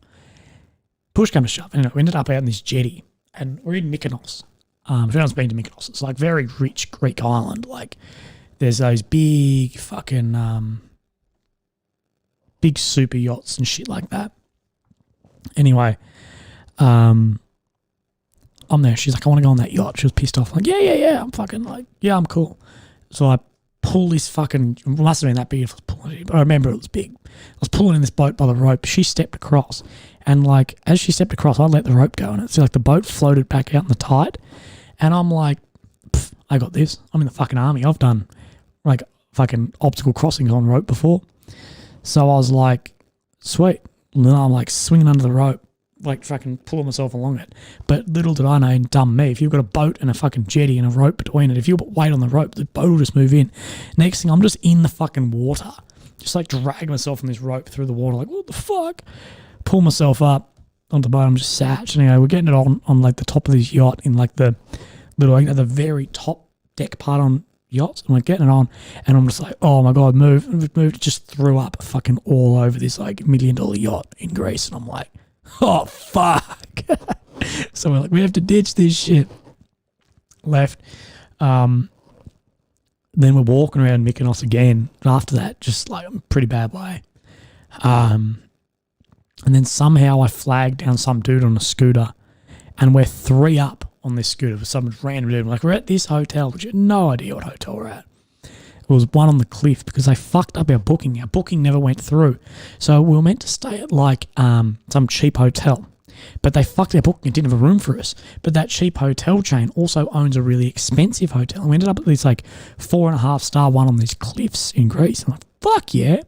Got back, no keys to the room, no nothing. And we're like, fuck. And I'm like, I got this. Don't worry. I'll get in from the other side. And I'm over this fence on the like railing, like scaling down the side of this thing to get in through like the window and in. Ended up in there, whatever, you can picture the rest of the night. Ended up getting up the next morning, looking over the balcony. It was just like a 100-meter cliff drop that I'd fucking climbed across. And I'm like, this is how people die here. Like, I'm a fucking idiot. This is why you shouldn't drink without your room key. But that was wicked. There's a photo of me on my Instagram of the next morning after that, and I just look like I'm in a really bad state. But that was a massive, massive night. It was awesome. Shit, I think I've got a missed phone call. But yeah, that shit's funny.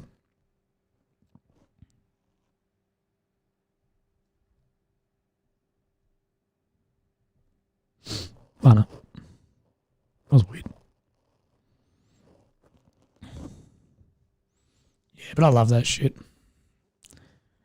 Always find it funny.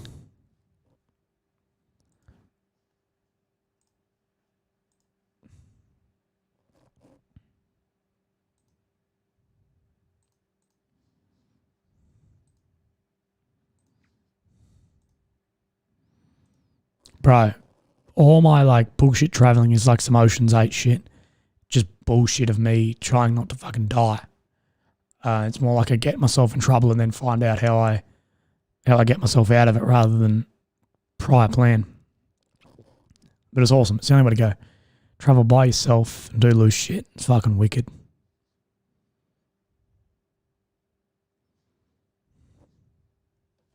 Nah, I love that shit.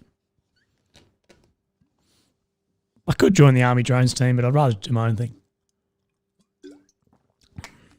I've never... There is a story ready, but that's... there are some stories, but they're for another day. They're definitely for another day. As funny as they are. Definitely another day sort of action, I think. What else do you want to hear?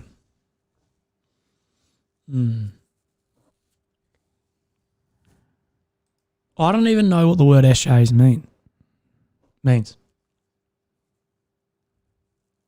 Nah, not drunk enough, Reddy. You need to get me drunk. One day I'll do one of these and I'll just get drunk. I might get some blokes on, and then just get drunk. So I met Lily on Tinder when I was in Afghanistan. Me and the boys, we realised that we didn't know any,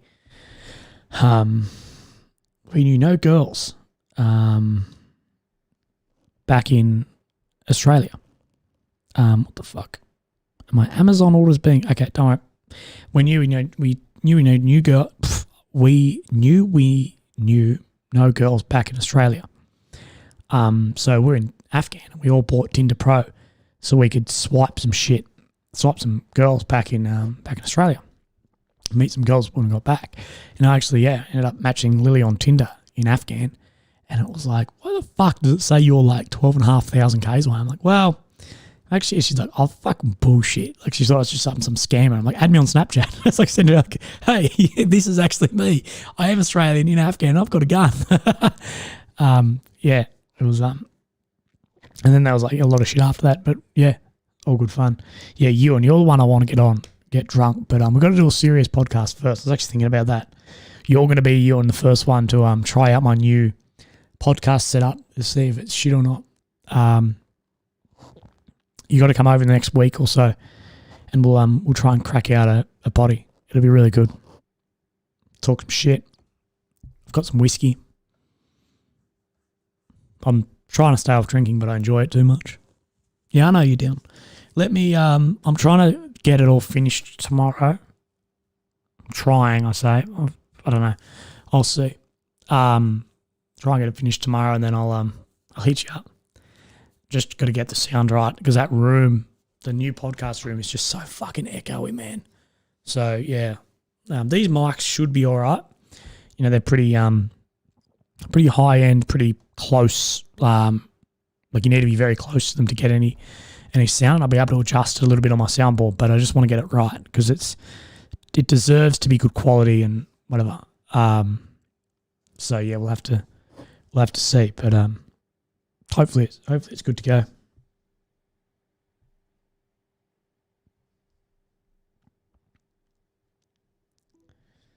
But yeah, should be all right. Like I've done everything today. Like after I saw you, I finished up all the stuff. Pretty dodgy job of some of it, but it'll work. Like it doesn't need to be on camera. None of it's going to be on camera. It's just soundboard shit. Just get it sounding good, the video good, go from there.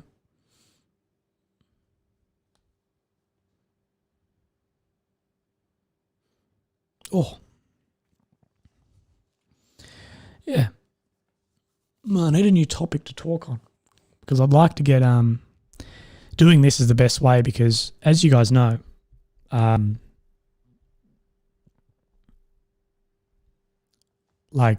so there's a minimum requirements for YouTube to become a partner to then they give you some ad revenue. So basically the minimums are 1,000 subscribers and 4,000 hours of watch time. So my other channel's there, but this channel isn't. So I've got to get to there. So I've got to get my 4,000 hours. So if you guys want to help me out, get my 4,000 hours, if you guys open some of my videos on this channel and watch through, that'll get me there pretty quick because I podcast, they're long episodes. You know, like this has been going, 2 hours. I've held about 10 to 15 people the whole time. That gets me there. But yeah, if you guys want to help me out big time, you can help me out by doing that and the Whoop Whoop crew. But yeah, that's just that. That's what I'm kind of grinding away on this channel for a little bit. Get there, see how we go. But SJs, I don't know. They're just vlogs, mate. I don't really think much of it. I don't put any effort into it. I'm not sure if you're being serious or not, that this has been good. Like, I don't know. I sort of feel like I just sit here and talk shit, but I hope you guys enjoy it. Hope you guys get something out of it. Like, yeah. It's fucking wicked. No, really. Like, honestly, I can't believe people actually sit through and listen to me talk for like 2 hours at a time. Like, I don't, yeah. I'm like, why would you listen to old Willy talk shit? But either way, it's still cool. Like, you know, I can't thank you guys enough for doing that shit. It's wicked. Yeah, well, that's wicked. I wish there was a way I could like have you guys jump in the it's easier when we can interact with you. Do you mean like through the chat here, or like I wish you guys could like speak to me on this, but it would get real out of hand. I feel I don't know. Be pretty good.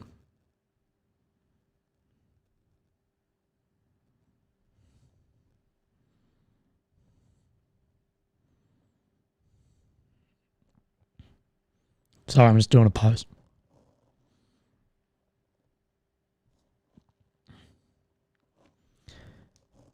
The Discord. Yes. Yeah, through the chat. Yeah. Like I like doing it, man. Like I fucking like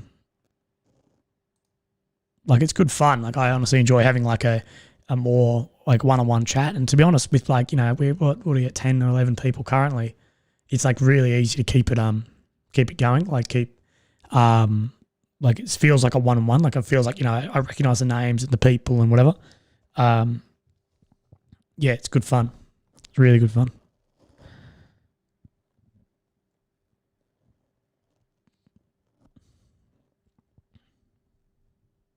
I'm going to do another post. Ooh, you're the wives.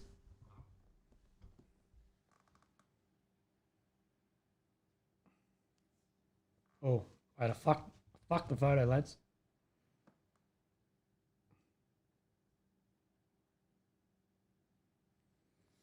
Ooh. Nah, I refuse, like flat out refuse to do Instagram lives because I feel like it just pisses everyone off. Like I know so many people request me to do it, and mostly, not to be a prick, but the majority of people wanting me to do them is so they can sort of cash in and get some followers. No shit, like I don't give a fuck. But like I'm like, well, no, I'm not pissing off every single one of my followers just so you can get some. Like I hate when people do Instagram live because like I don't watch it. Like you can't load it up on your computer. You need to watch it on your phone. Well, I'm not going to do that because I want to like use my phone. So at least with this, then like you guys can fuck around on your phones, watching your computer and watch on your TV or whatever. Jesus, that's fucking revealing.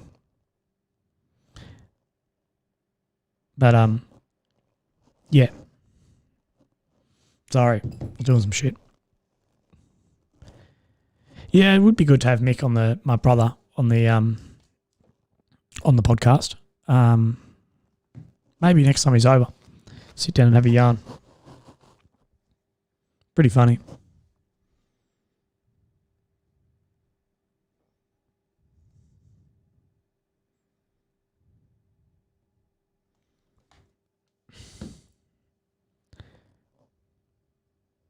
Aid Montgomery, I always give that man a tip for my questions because he misses them.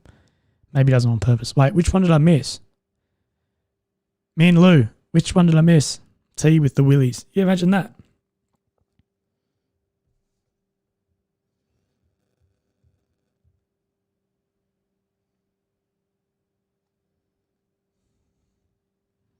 Apparently I missed a question somewhere.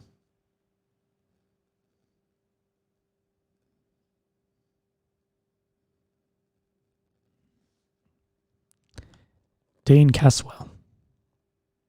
No, I've never been to BC mountain biking or snowboarding. Okay, sweet. Are you into computers? No, I'm not ready. Were you here earlier when I was telling you I just got this PC made? So I gave my mate, like, my mate builds PCs and he's like, yeah, bro, I'll build you one for free. So yeah, I gave, all up, like the parts were $2,500 in this. I don't know the specs of it because I'm not into computers, but yeah, just to basically get all my, my shit going well. Wait, so what are you asking me about Dean Caswell? In the trench with, or AKA in the trench with Kaz? Like, I just know your question. I have fucking no idea.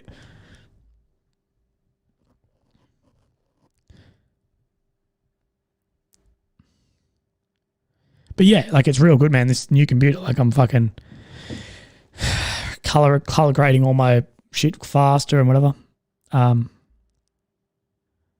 Oh, okay. Sorry, dude. Sorry, man. I was like, I had fucking no idea what we're on about. I'm like, what, missus? Like, ask me questions, bro. I can fill you in. If you want to know something in defense, fucking ask me.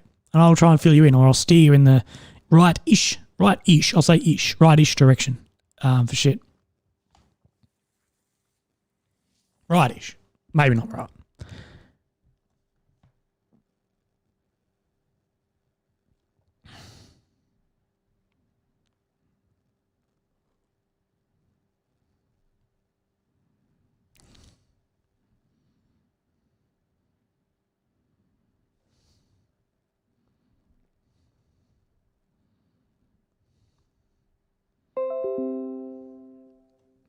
Oh, new subscriber. Yeah, bro. Point assist. My mate Mark. He will definitely be coming on. Him and me actually have a lot in the pipeline. Like, we're on the phone fucking all the time. We've got a lot being planned currently. So yeah, there's a lot being planned. He will definitely be on again. Him and myself will actually be point assist. Joss will actually be doing some talks people can come to if they're interested as well. People can come along and hear us speak about a whole range of stuff. So yeah, that's definitely something that's in the works as well. If you're interested. So yeah, 100%. As well as, yes, to my belief, Aiden, they may be getting merged, but I'm not sure. I know there's been a lot of pushback on it. It's not really. I'm not that concerned with it at the moment. I'm not going over there. I'm not in the units, so I'm not concerned. But I've heard a lot of negative stuff about it. But to my understanding, yes, they're getting merged. What do you reckon? Defense question. What do you recommend IETs should do to help pick their posting preference? Like, what should sway them one to another? Well, to be honest, at the end of the day, you might put in a preference, but they will end up picking where you're needed. Because, the big bad world of the army, they will put you where you're needed, not where you want to be. But, mate, to be honest, the worst way to do it, the last thing you should do is hunt for deployment. I know it sounds bad, but it'll never work. Don't go to the unit you think might be deploying, because probably won't work. I know so many people who trip chase, and a lot of them never get a tour. Probably first and foremost should be the capability you want. So each unit has a preferred capability. Like, say, 2 RAR, they're amphibious. 7 RAR is mechanized. Some are air mobile, whatever. We don't have paratroopers anymore, but air mobiles by choppers. Where by vehicles. 2's by water. Some are by bushmaster, whatever. Have a look at that, what interests you. And also locality, where you are. If you want to be in Adelaide or Brisbane or Darwin, Townsville, whatever. Like, I love Adelaide. That's a lot of the reason I chose Adelaide was off Adelaide. Like, I wanted to be there. So yeah, that's probably a big one. But also, yeah, the capability of what it is. So the courses standardised and ran together would actually be a worse idea than selection. 2 RAR is no more difficult than any other. It's just another battalion, mate. It's just another RAR posting preference. You can post there. Any grunt can go there, as long as it has a position. I guess the difficulty might be actually finding a spot, because they have less people there, but it's just an infantry battalion. In my opinion, the 2 Commando and SAS, neither selection or course should be standardised. They shouldn't be at all run together. Different units. Different in mechanised and cavalry. Well, cavalry are just... So Cav is their job. They are vehicle mounted. Mechanised infantry is a form of... We use it as a form of transport. So mechanised infantry means we used vehicles to transport us to the battlefield and then fight on foot out of those vehicles and concurrently with them. Whereas the Cav, they are just vehicle fighters. They fight in the vehicle. That's it. Armoured or intel after RMC, that's up to you. Armoured is the hardest one to get into out of RMC, so you'd have to really think what you want to do. As far as I'm aware, air mobility is 6 RAR. That's Brisbane. I could be wrong, but I'm pretty sure it's 6. But you've got to remember, all these, it's a form of infill. All of this is how to infill into the battlefield. Infantry do, no matter what RAR, the infantry do the same job. Same fighting, same skill set, same training. It's all the same. When I say air mobile mechanized, amphibious, whatever, any of those. Light infantry. Light infantry is on foot. That is a way to infill into the battlefield. We're still primarily ground fighters on our feet. So, yeah, air mobile, you just get dropped off by a helicopter, wherever, and then go from there. Vehicle-based, you'll go in the vehicle, you'll debust out of the vehicle and fight alongside, or you'll leave the vehicles depending where you're going. Same with amphibious, you'll get dropped off by the boats. So it's merely a form of transport, infill, exfil. Primarily a still light infantry on foot. That is our specialisation. Some may disagree with that, but that's how I'd put it. It's a form of movement around the battlefield, as you know, it gives a good variety of speed and lethality. I won't comment on SSV, on state sanctioned. No comment.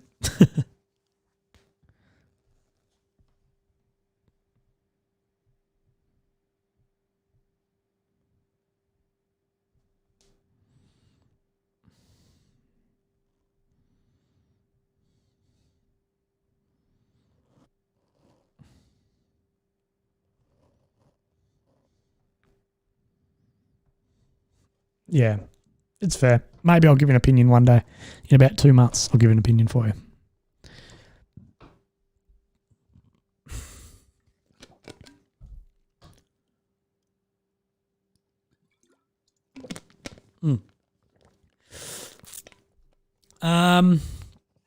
DFR is DFR, mate. They weren't annoying. They were pretty desperate for people. Play the game, get through it, get into your unit. 10th swig, mate. I've had like 50 fucking swigs. So my favourite course I've ever done in the mill. So my support course, or specialist course, whatever you want to call it, is DFSW, so direct fire support weapons, or heavy weapons, or anti-armour it's called now. That sort of goes in between. And I've done like my Bushmaster course, my crew commanding for Bushmaster, all that sort of shit. But the favourite course I've ever done is actually combat first aider. And then the subsequent course from that, which you get if you deploy, which is AMTT, which is Advanced Medical Trauma Training before you go overseas. AMTs was the best course I ever did in my life as far as medical stuff, by far. So it was really going through all the stages of having a battle casualty, from being in the contact, being in the fight first, taking a casualty, you know, self-aid, buddy aid, first aid stuff, and then into, you know, further treatment as far as, you know, if you need to give someone fluids, drugs, whatever, you know, seeing their signs and symptoms, what's wrong with them, you know, stabilising them that way to our beginning. And then, you know, say 30 minutes later, your ERS should arrive with like a medic, and then you'd be working alongside a medic, and they would be putting their skills onto the patient. And then further down the track, you know, another half an hour or so, in the time frames that would actually happen, like a nurse or a doctor would arrive, and then you're learning the skills and learning how to communicate and work alongside as a combat first aider, working with a medic and then working with a doctor, but they're also learning how to work with you and knowing your limits. So they're like, oh, well, he's only a CFA. Like, you know, some stuff might be very simple to a doctor, but very hard for us to actually understand. So it's a that was the best call I've done. Understand the current structure. No, 1 is not amphibious. 3 is fuck knows. 3 mechanised to fit the current brigade structure. Airborne will never be re-raised in a modern army. Any useful skills to require? No. You don't, Joss, you don't need any skills, mate. Go in, they'll teach you everything you need to know. Specifically in reference to infantry, we'll think of what infantry do. It doesn't translate into the civvy world at all. So there's no real skills you can go. Be fit. That's the best. The best civic, so I have like some vehicle qualifications and some leadership quals, but that's about it. Best and worst jobs in the army. Fuck. As far as like helicopter crew, like loadmaster in the choppers and like door gunners. That'd be probably one of the best. Worst, fuck knows. I couldn't handle. I don't know. I probably couldn't handle working in the Q store. I'd rather be the one on the tools, not handing out the tools. Don't know. I've never really thought about the worst. Best, being in choppers and shit would be sick. Meeting Rudy. Rudy Rise in the flesh. Fruity fucking Rudy. That was in LA. We met. We ended up going to this random hotel. We had a connection. A second commando guy was my connection and my mate's connection to Rudy Rise. And we were in LA at the time.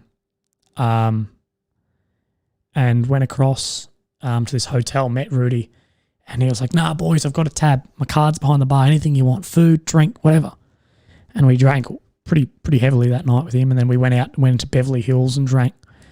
And then we got like a message. He's like, hey, I'm not going to make breakfast, but my card's still in the bar. So feel free to go to breakfast and just put it on my tab. And we're like, what the fuck, bro? Like, we drank all night and ate all night on your card. And next thing you just like these random Australian dudes you met. Go back to this. It was on Santa Monica Beach. Like Santa Monica, it's like where the pier is with the Ferris wheel and shit. Like the pretty famous and what people think of, I think, when you think LA, or at least Grand Theft Auto. And just had breakfast and drinks by the pool and shit. And we're like, hey, bro, like, you sure? He's like, no, fucking go for it. Rudy Rise is a lovely dude, man. He's really intense, though. He's like super, super intense. Like, I think some people might find Americans intense, some Americans intense in general. But Rudy's like real. Love it. Like, I've never met anyone with so much fucking energy who speaks with so much energy. He's a fucking weapon, mate. And I have no idea what the inaugural challenge is. But yeah, he's a legend. It's not gay. I think Rudy's hot. We all do. That's a fantastic thing. If anyone's here hasn't seen Generation Kill, go watch Gen Kill. Best fucking thing ever.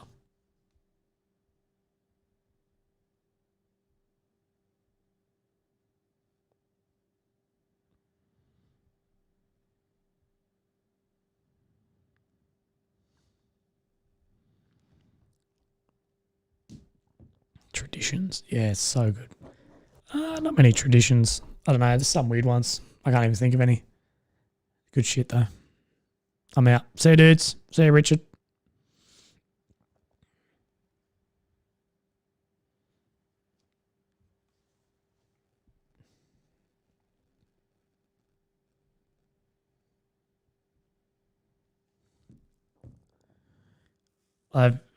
No, I don't want to know.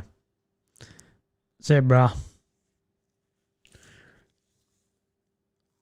What do you reckon, guys? How much longer do you reckon we got in? What is it? 9 o'clock. Been going since just before 7. It's 2 hours and 10 minutes. That's pretty good. It's not bad. We can keep doing. Yeah, 7 hours. Good, Andy. It's I don't know, bit of a weird time at the moment. The army throughout with deployments drying up and some stuff, but otherwise I enjoy it. I've got 2 months left. So more like 3 months left. So I'm right at the end of my career. So I guess I'm reflecting on a lot of shit at the moment and sort of enjoying it while it's there because I know I'll miss it when I'm out. But no, I really enjoy it. 7's a good unit. 7's a really good unit. Nah, Joss, not going to speak on that.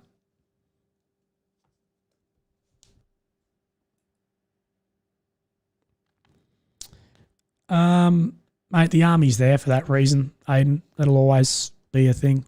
Like I don't know. That's well beyond me. That's full comedy issue. But that shit'll always be. That's what the army's there for. And if as much as we want that shit, if that's not happening, it's probably mean we're doing a good job somewhere else. So it's a double-edged sword, mate.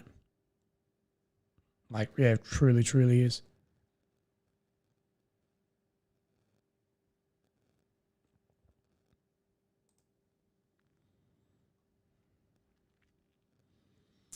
I've actually been thinking a lot about this, reflecting my career, and I'm actually going to probably do a whole series, I guess, or something on YouTube or Instagram or something about things I regret. I probably regret not sticking my hand up for more. But there's not much I regret. I don't know if I would change much. Nah, with how it rolled, like there's shit I would have liked to do but not change, if that makes sense. So like, yeah, of course I would have liked to have done selection and all of that, but it's not much I can change because, you know, with my illness and everything, I just wasn't given the opportunity. So that's a hard one to really put down to something I would change. But yeah, probably put my hand up for more, volunteer for more, do more. But like when I was working, man, like before I was diagnosed, I did every field X, everything I could do. You know, anyone who gets in the army, fucking, the biggest thing I'd ever say is just put your hand up for courses, whatever, just do it. Even if you don't really want to do it, it'll take you far and you'll meet people, and it's really important. The connections I had from well back in the day are some of now my best mates and whatever, and so many opportunities have come out of that down the line. So you never really know where that networking and all that will help you out in the future. Strongman training, yeah, it interests me, man. I just don't know if I would like to commit fully into doing strongman training. Like it's a lot of shit on your body, a lot of pain and wear and tear and whatever. So I'm not really sure if that's something I'd be willing to do, but it's definitely interests me. I've been to a strongman competition once, and it was like the most fucking intense thing I've ever been to. Like, dude's just fucking so intense. Like, it's really good to be a spectator at because you're like 2 feet away from them carrying mad heavy shit, doing wicked stuff. But yeah, it's no, I don't know if I'm built out for it, cut out for it, mate.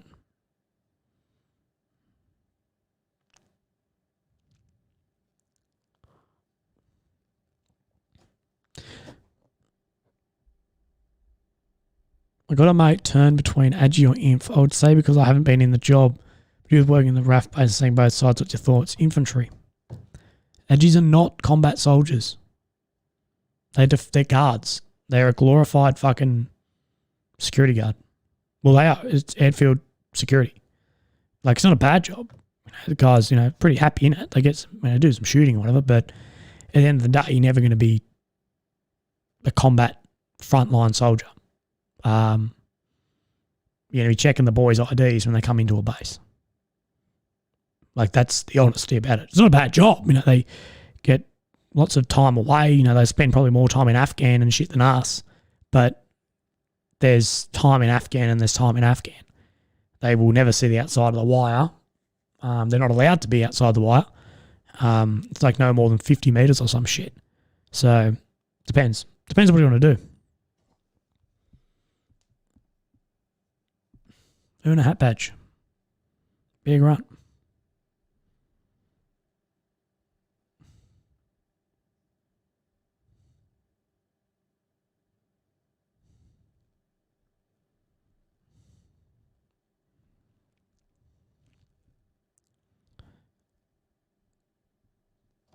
I wish Poggers moment. I don't know what the fuck Poggers is. No one's explained it very well. They're like, yeah, it's a Twitch thing.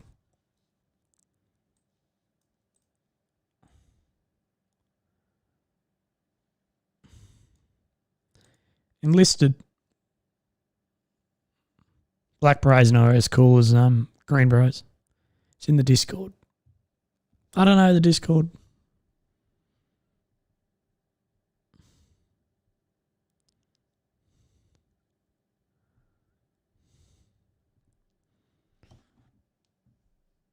Yeah, man, the ultra's happening. I just need some time. I need some more time. The ultra will happen. I was actually considering doing it the other day. I was just going to step out and do it, but there's actually a planned event coming up, a charity event that someone else is planning, or I'm helping them plan, and that'll be currently when it's running. And we just don't have a date yet, so we can't really push it yet, but it will be happening. We just need a date that it all happens. But yeah, it will happen. It'll definitely happen. Give me some time.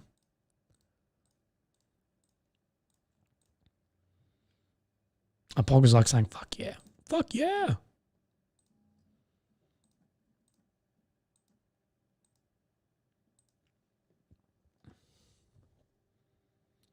I can't grow a beard. I'm in the army. If I could grow a beard, I would. Trust me. You can see like a little bit, but it's only like 2 days of growth. Was I going to go back to work fucking Tuesday?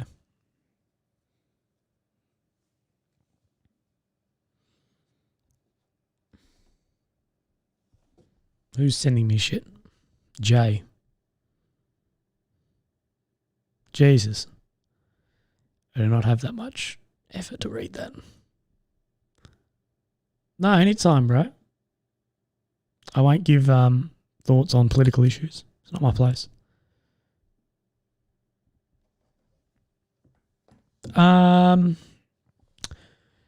Sort of once finding out more about the job, about SASR and commandos, I was more appealed to the SAS. I guess the long range reconnaissance side and that sort of stuff.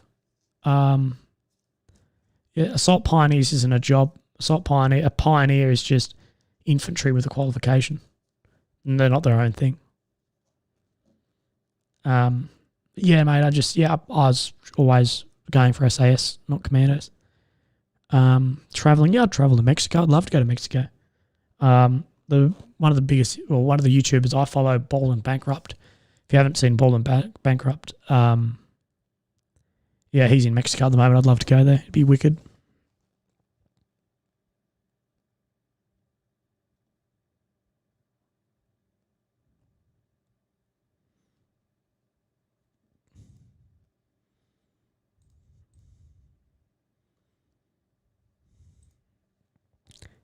One Shot's just killing it. My boy. Legend.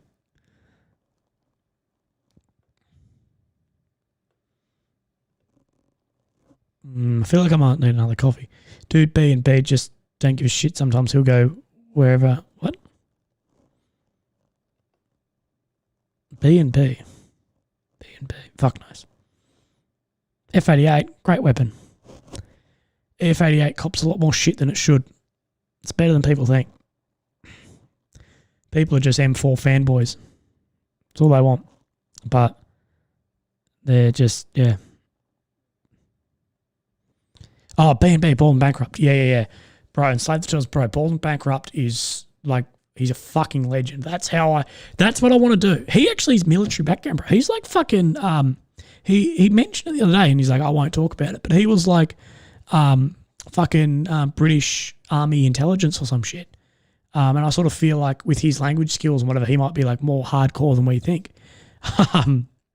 Yeah, how cool.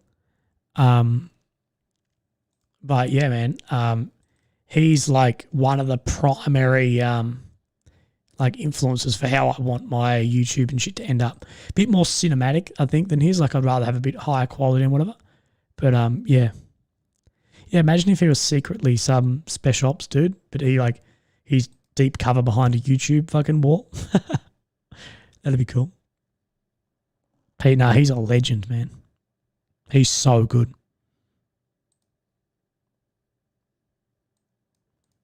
If I could up your comment One Shot films, I would. You're very right.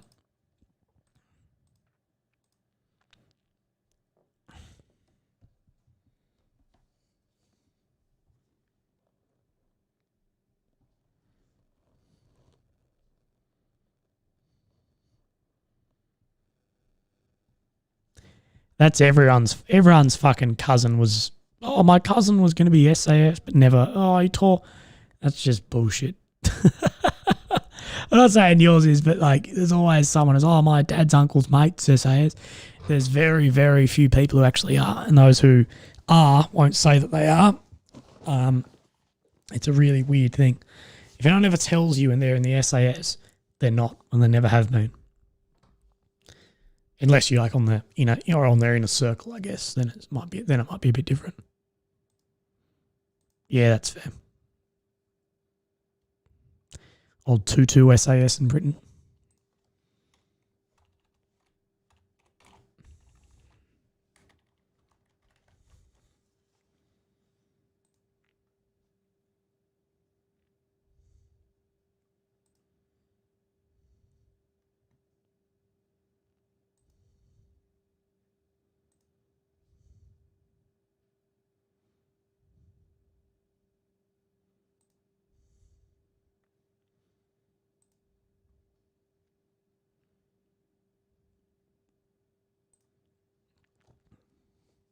My dad's friend's uncle's mate. Reckon you could give a brief overview of the infantry specialisation. In what regard? Yeah, sure. My nan didn't make the SBS, sure.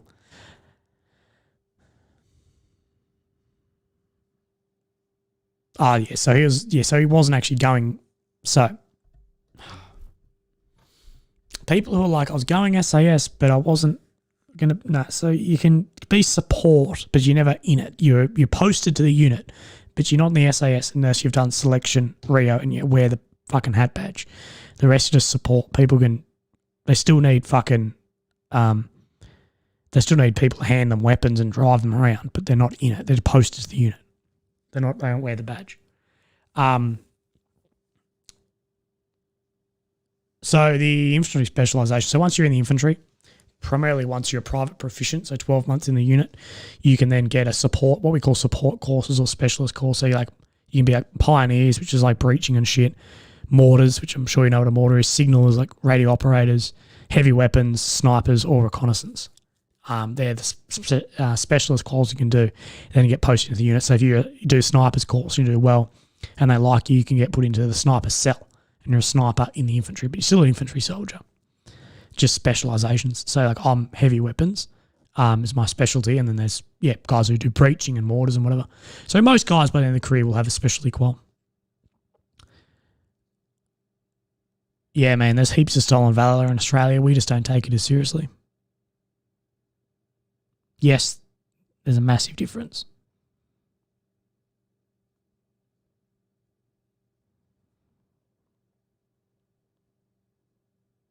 I have a few good mates who are parachute riggers. Sounds like an awesome job. Yeah, I've seen that one, Luke. He's in like Macca's and he's got his ANF, like Australia national flag on the wrong side. Classic. What do you mean some specialty? So like the specialty positions are snipers, recon, mortars, heavy weapons, signalers, pioneers. Are some more special? Nah. There's courses that are harder than others. Like snipers is more physically hard than, say, signal course. But I guess if you're talking academic, I guess signalers is probably more academic. It's more what you're into. The likelihood of doing more than one, not super high. Depending, it depends. It depends how long you do. If you do fucking 10 years, yeah, you'll probably do. I know a few guys who have done all of them. That won't happen anymore. It's a waste of time or waste of resource to have someone have all of them because you can't do fucking all of them at once. So we'd rather have everyone have one than people start having two or three. But I know it's not rare to have two. But yeah, you'll normally pick one you like, do it if you can do it, and then that's it. So yeah, normally you sometimes you'll get what you like, sometimes you won't, but they're all pretty good. People are pretty patriotic about their specialist qual.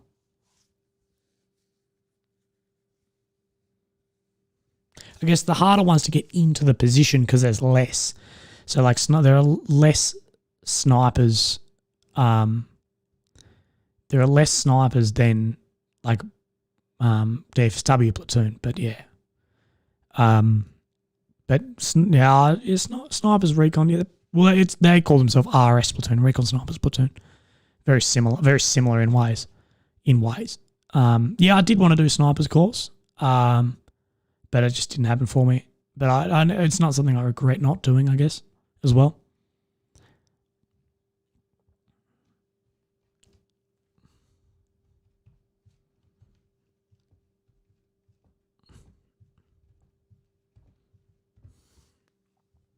Pretty cool.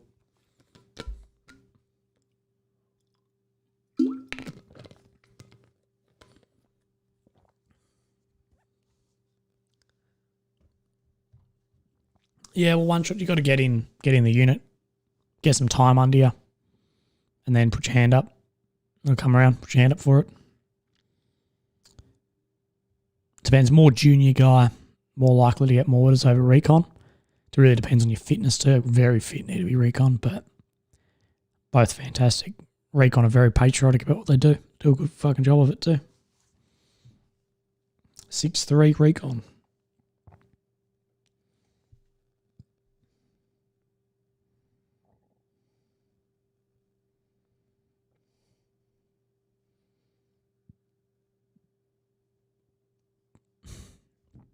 I did a fair bit of training, mate. But I wasn't really specifically training. It was just being fit. Just be fit and go in. Yeah, Andy, stick to uni, mate. Aiden, nah, that's not really true. Not really. Like, maybe those guys who appeal to that are more interested in it, but the qualification's not transferable either. So if you're a sniper in infantry, it doesn't mean you'll be a sniper over there. It's not transferable. So no, not really. Like maybe guys, yeah, I don't know, not really. Ozcam or DPCU, same thing. What you're meaning, James, is AMCU, which is Australian Multicam, or DPCU, which is Disruptive Pattern Camouflage Uniform. I don't know. I'm a big fan of DPCU, man. People don't like it. It doesn't look as cool, but it fucking works. AMCU's is a better uniform by far. It's probably different in different environments too. Recon do what reconnaissance is. They do reconnaissance. They look at stuff. They go in, make a hide, and report back what they're seeing to then be the forward element for a larger force. It's in the name. Reconnaissance is reconnaissance.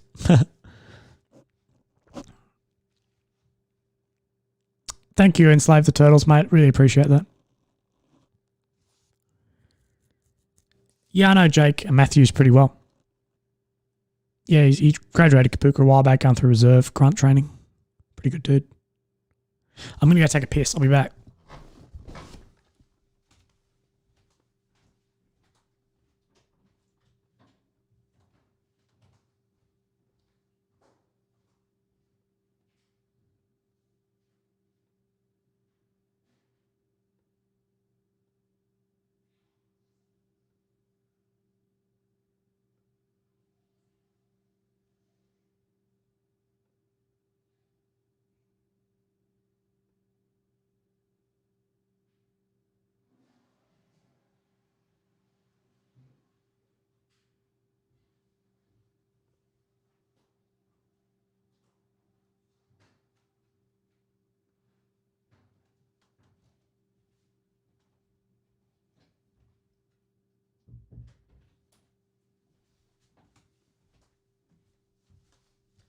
Oof, I'm back.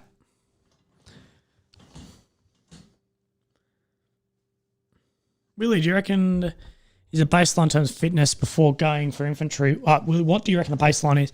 Would be a good way of getting physically ready beside running heaps. Run, push up, carry shit. I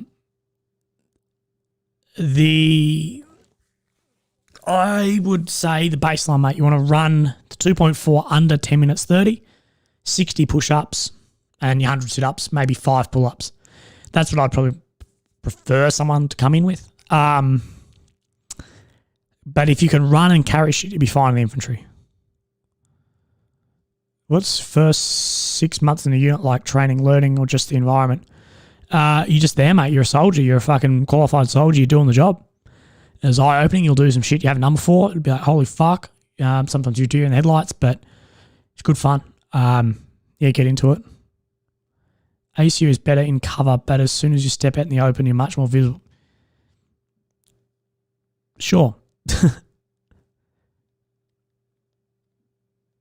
They're not really that similar, different colour patterns. Like AMCU is definitely a better camouflage. There's the reason we've transferred the whole military to it. I'm just a bit of a DPCU fanboy from old school shit. Yeah, the good spot to be. It depends how far out are you? You definitely do not want to be the bare minimum. And you won't meet PESA requirement because you don't worry about the PESA. They'll train you for that. Cadets still use DPCU. Yeah, fucking cool. Cadets aren't fucking in the army. They're cadets. It doesn't really matter. and they don't do field either, proper field.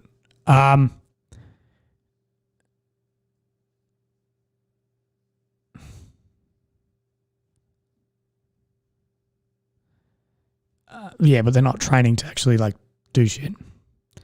Recon wouldn't have been using suppressed M4s.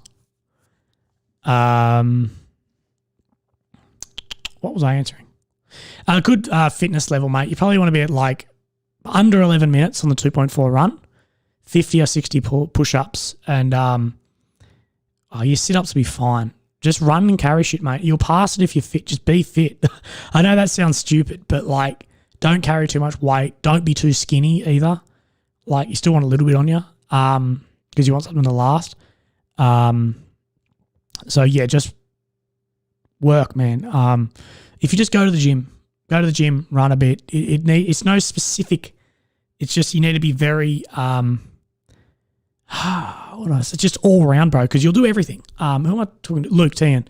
You'll do everything, man. So, like, you need to be able to do push-ups and run and carry stuff and lift and whatever. So, functional fitness is the most important.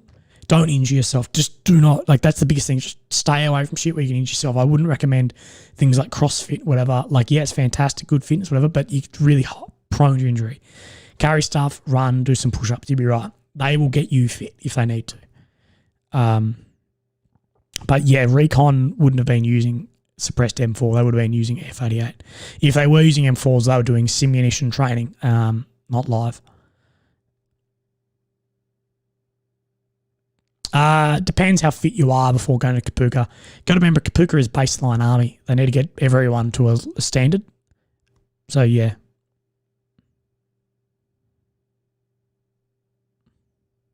Three-hour recon platoon course. 3-hour recon platoon course.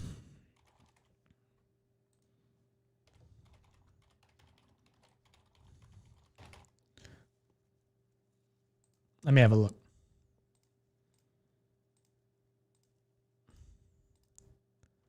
Because I'm watching the 3-hour thing now. Fuck, that quality's bad.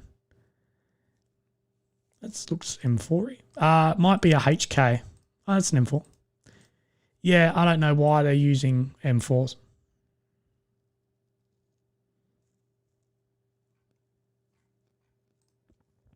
But yeah, when is that? 2014. That's a while back.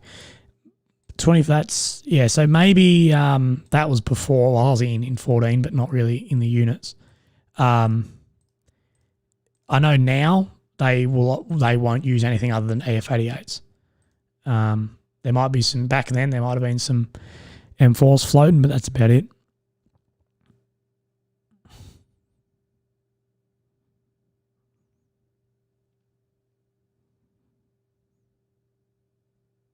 Thanks, James. No, I appreciate you dropping in, man. Didn't mean to send you off like that. Hey to Neil, how are you? I'm very surprised I don't have a beer as well. I'm trying to stay off the grog to be fitter, but it fucking sucks. I like drinking too much.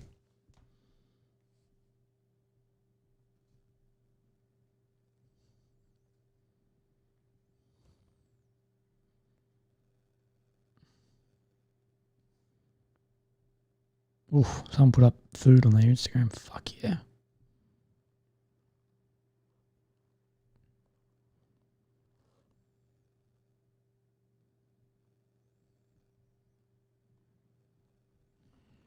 Sober October. I should use that as my excuse. That's what I should tell people. Is it Sober October? That's why I'm not drinking.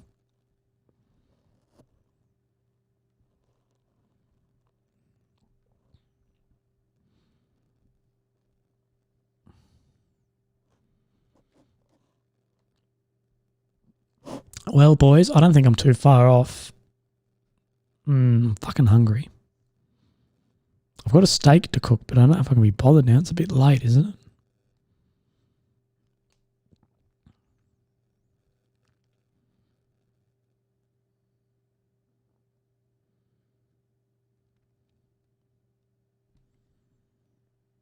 No, not November. Fuck that.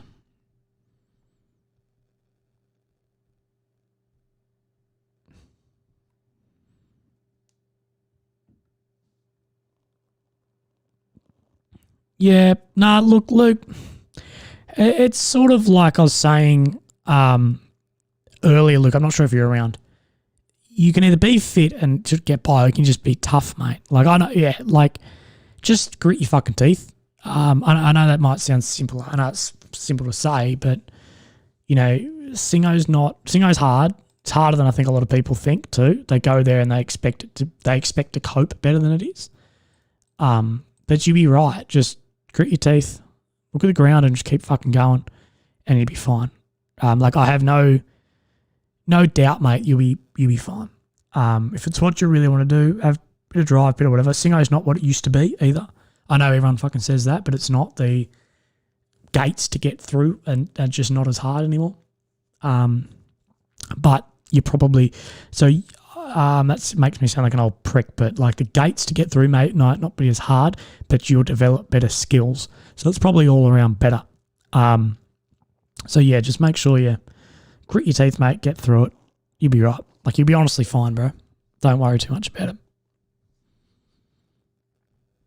I did it. Fuck. Like put that. I fucking did it. Trust me. If I did it, you'd be fucking zero worries, bro. Yeah, I'm not far off fucking packing it in and going.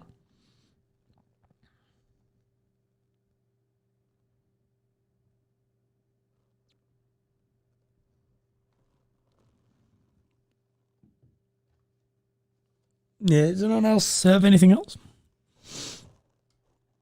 I might before I get off, I might leave the stream on for a bit. So if you guys want to help me out with that old watch time, you can fucking do that with the stream on. Or you can just open one of my YouTube videos in the background and mute it, because that helps your boy out dramatically. But yeah, it's been a good chat. I've enjoyed it. There's been some good stories, some shit talk. Next time, so I've got another screen arriving, like tomorrow. Next time I stream, I'm going to play some game on the side while you guys watch. It'll be a little bit more fun. So I'll be able to talk some shit, play some games, and we get some bulk shit going. How about that? Easy Legends. Well, I'm going to leave it open. So if you guys want to stay in, I just might not be talking too much. Steak preference. Ooh, I like eye fillet and I like ribeye. I know that's like basic white girl shit, but I like, yeah, it's more how it's cooked, bro. It needs to be for me. Really, I want it reverse seared is how I find the way. Reverse seared, then seared super hot with butter and garlic. It's fucking oofed. Large, oofed size, fucking large. That's what I'm about on that shit. Fucking, yeah, that shit's delicious.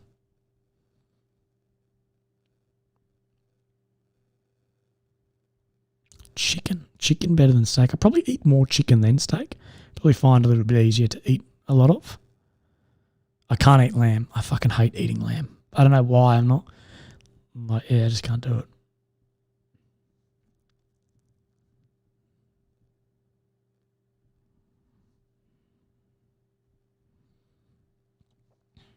Ribeye. Yeah, I like ribeye. Ribeye's fucking good. Ribeye's good to fucking go. I rate that very, very highly.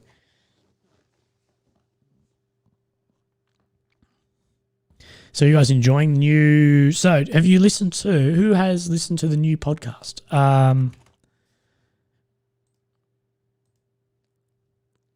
The one with Mark Hardy. I love pork.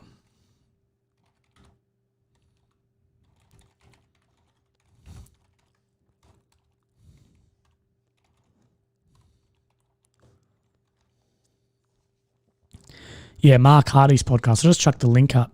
It's good to go.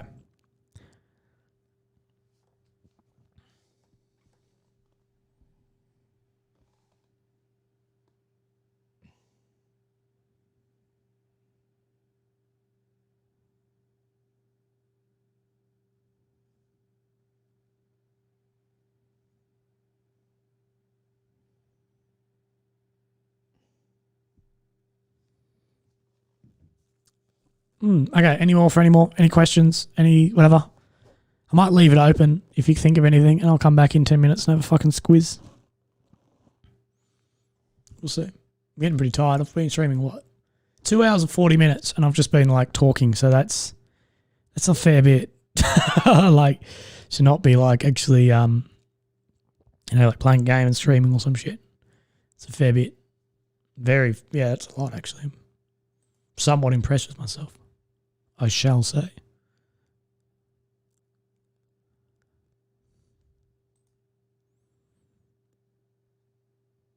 Yeah, Soa's interesting, bro. I've got another podcast coming up soon with a Soa dude. My podcast is a bit slow, but yeah. Nah, thanks, Reddy, man. I do really appreciate it. It's awesome. Just glad you guys enjoy it.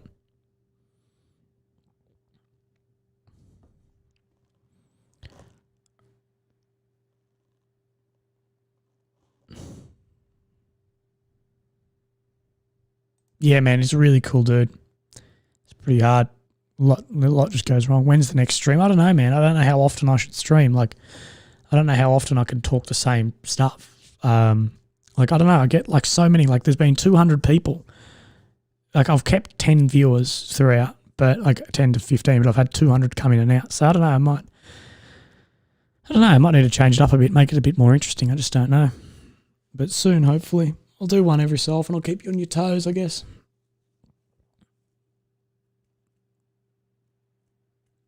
But yeah, we'll see, bro.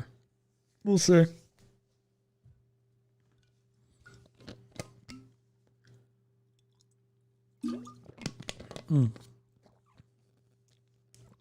Right. I'm going to leave this open. You guys can stay on and watch if you want, because remember that watch time helps me out get to where I need to be on this. And then I'll be shutting it down soon. So if you have any questions, I'll come back in 5-10 minutes and have a look. But if I don't see you again, thank you very much for joining me, legends. I really appreciate it. Cheers.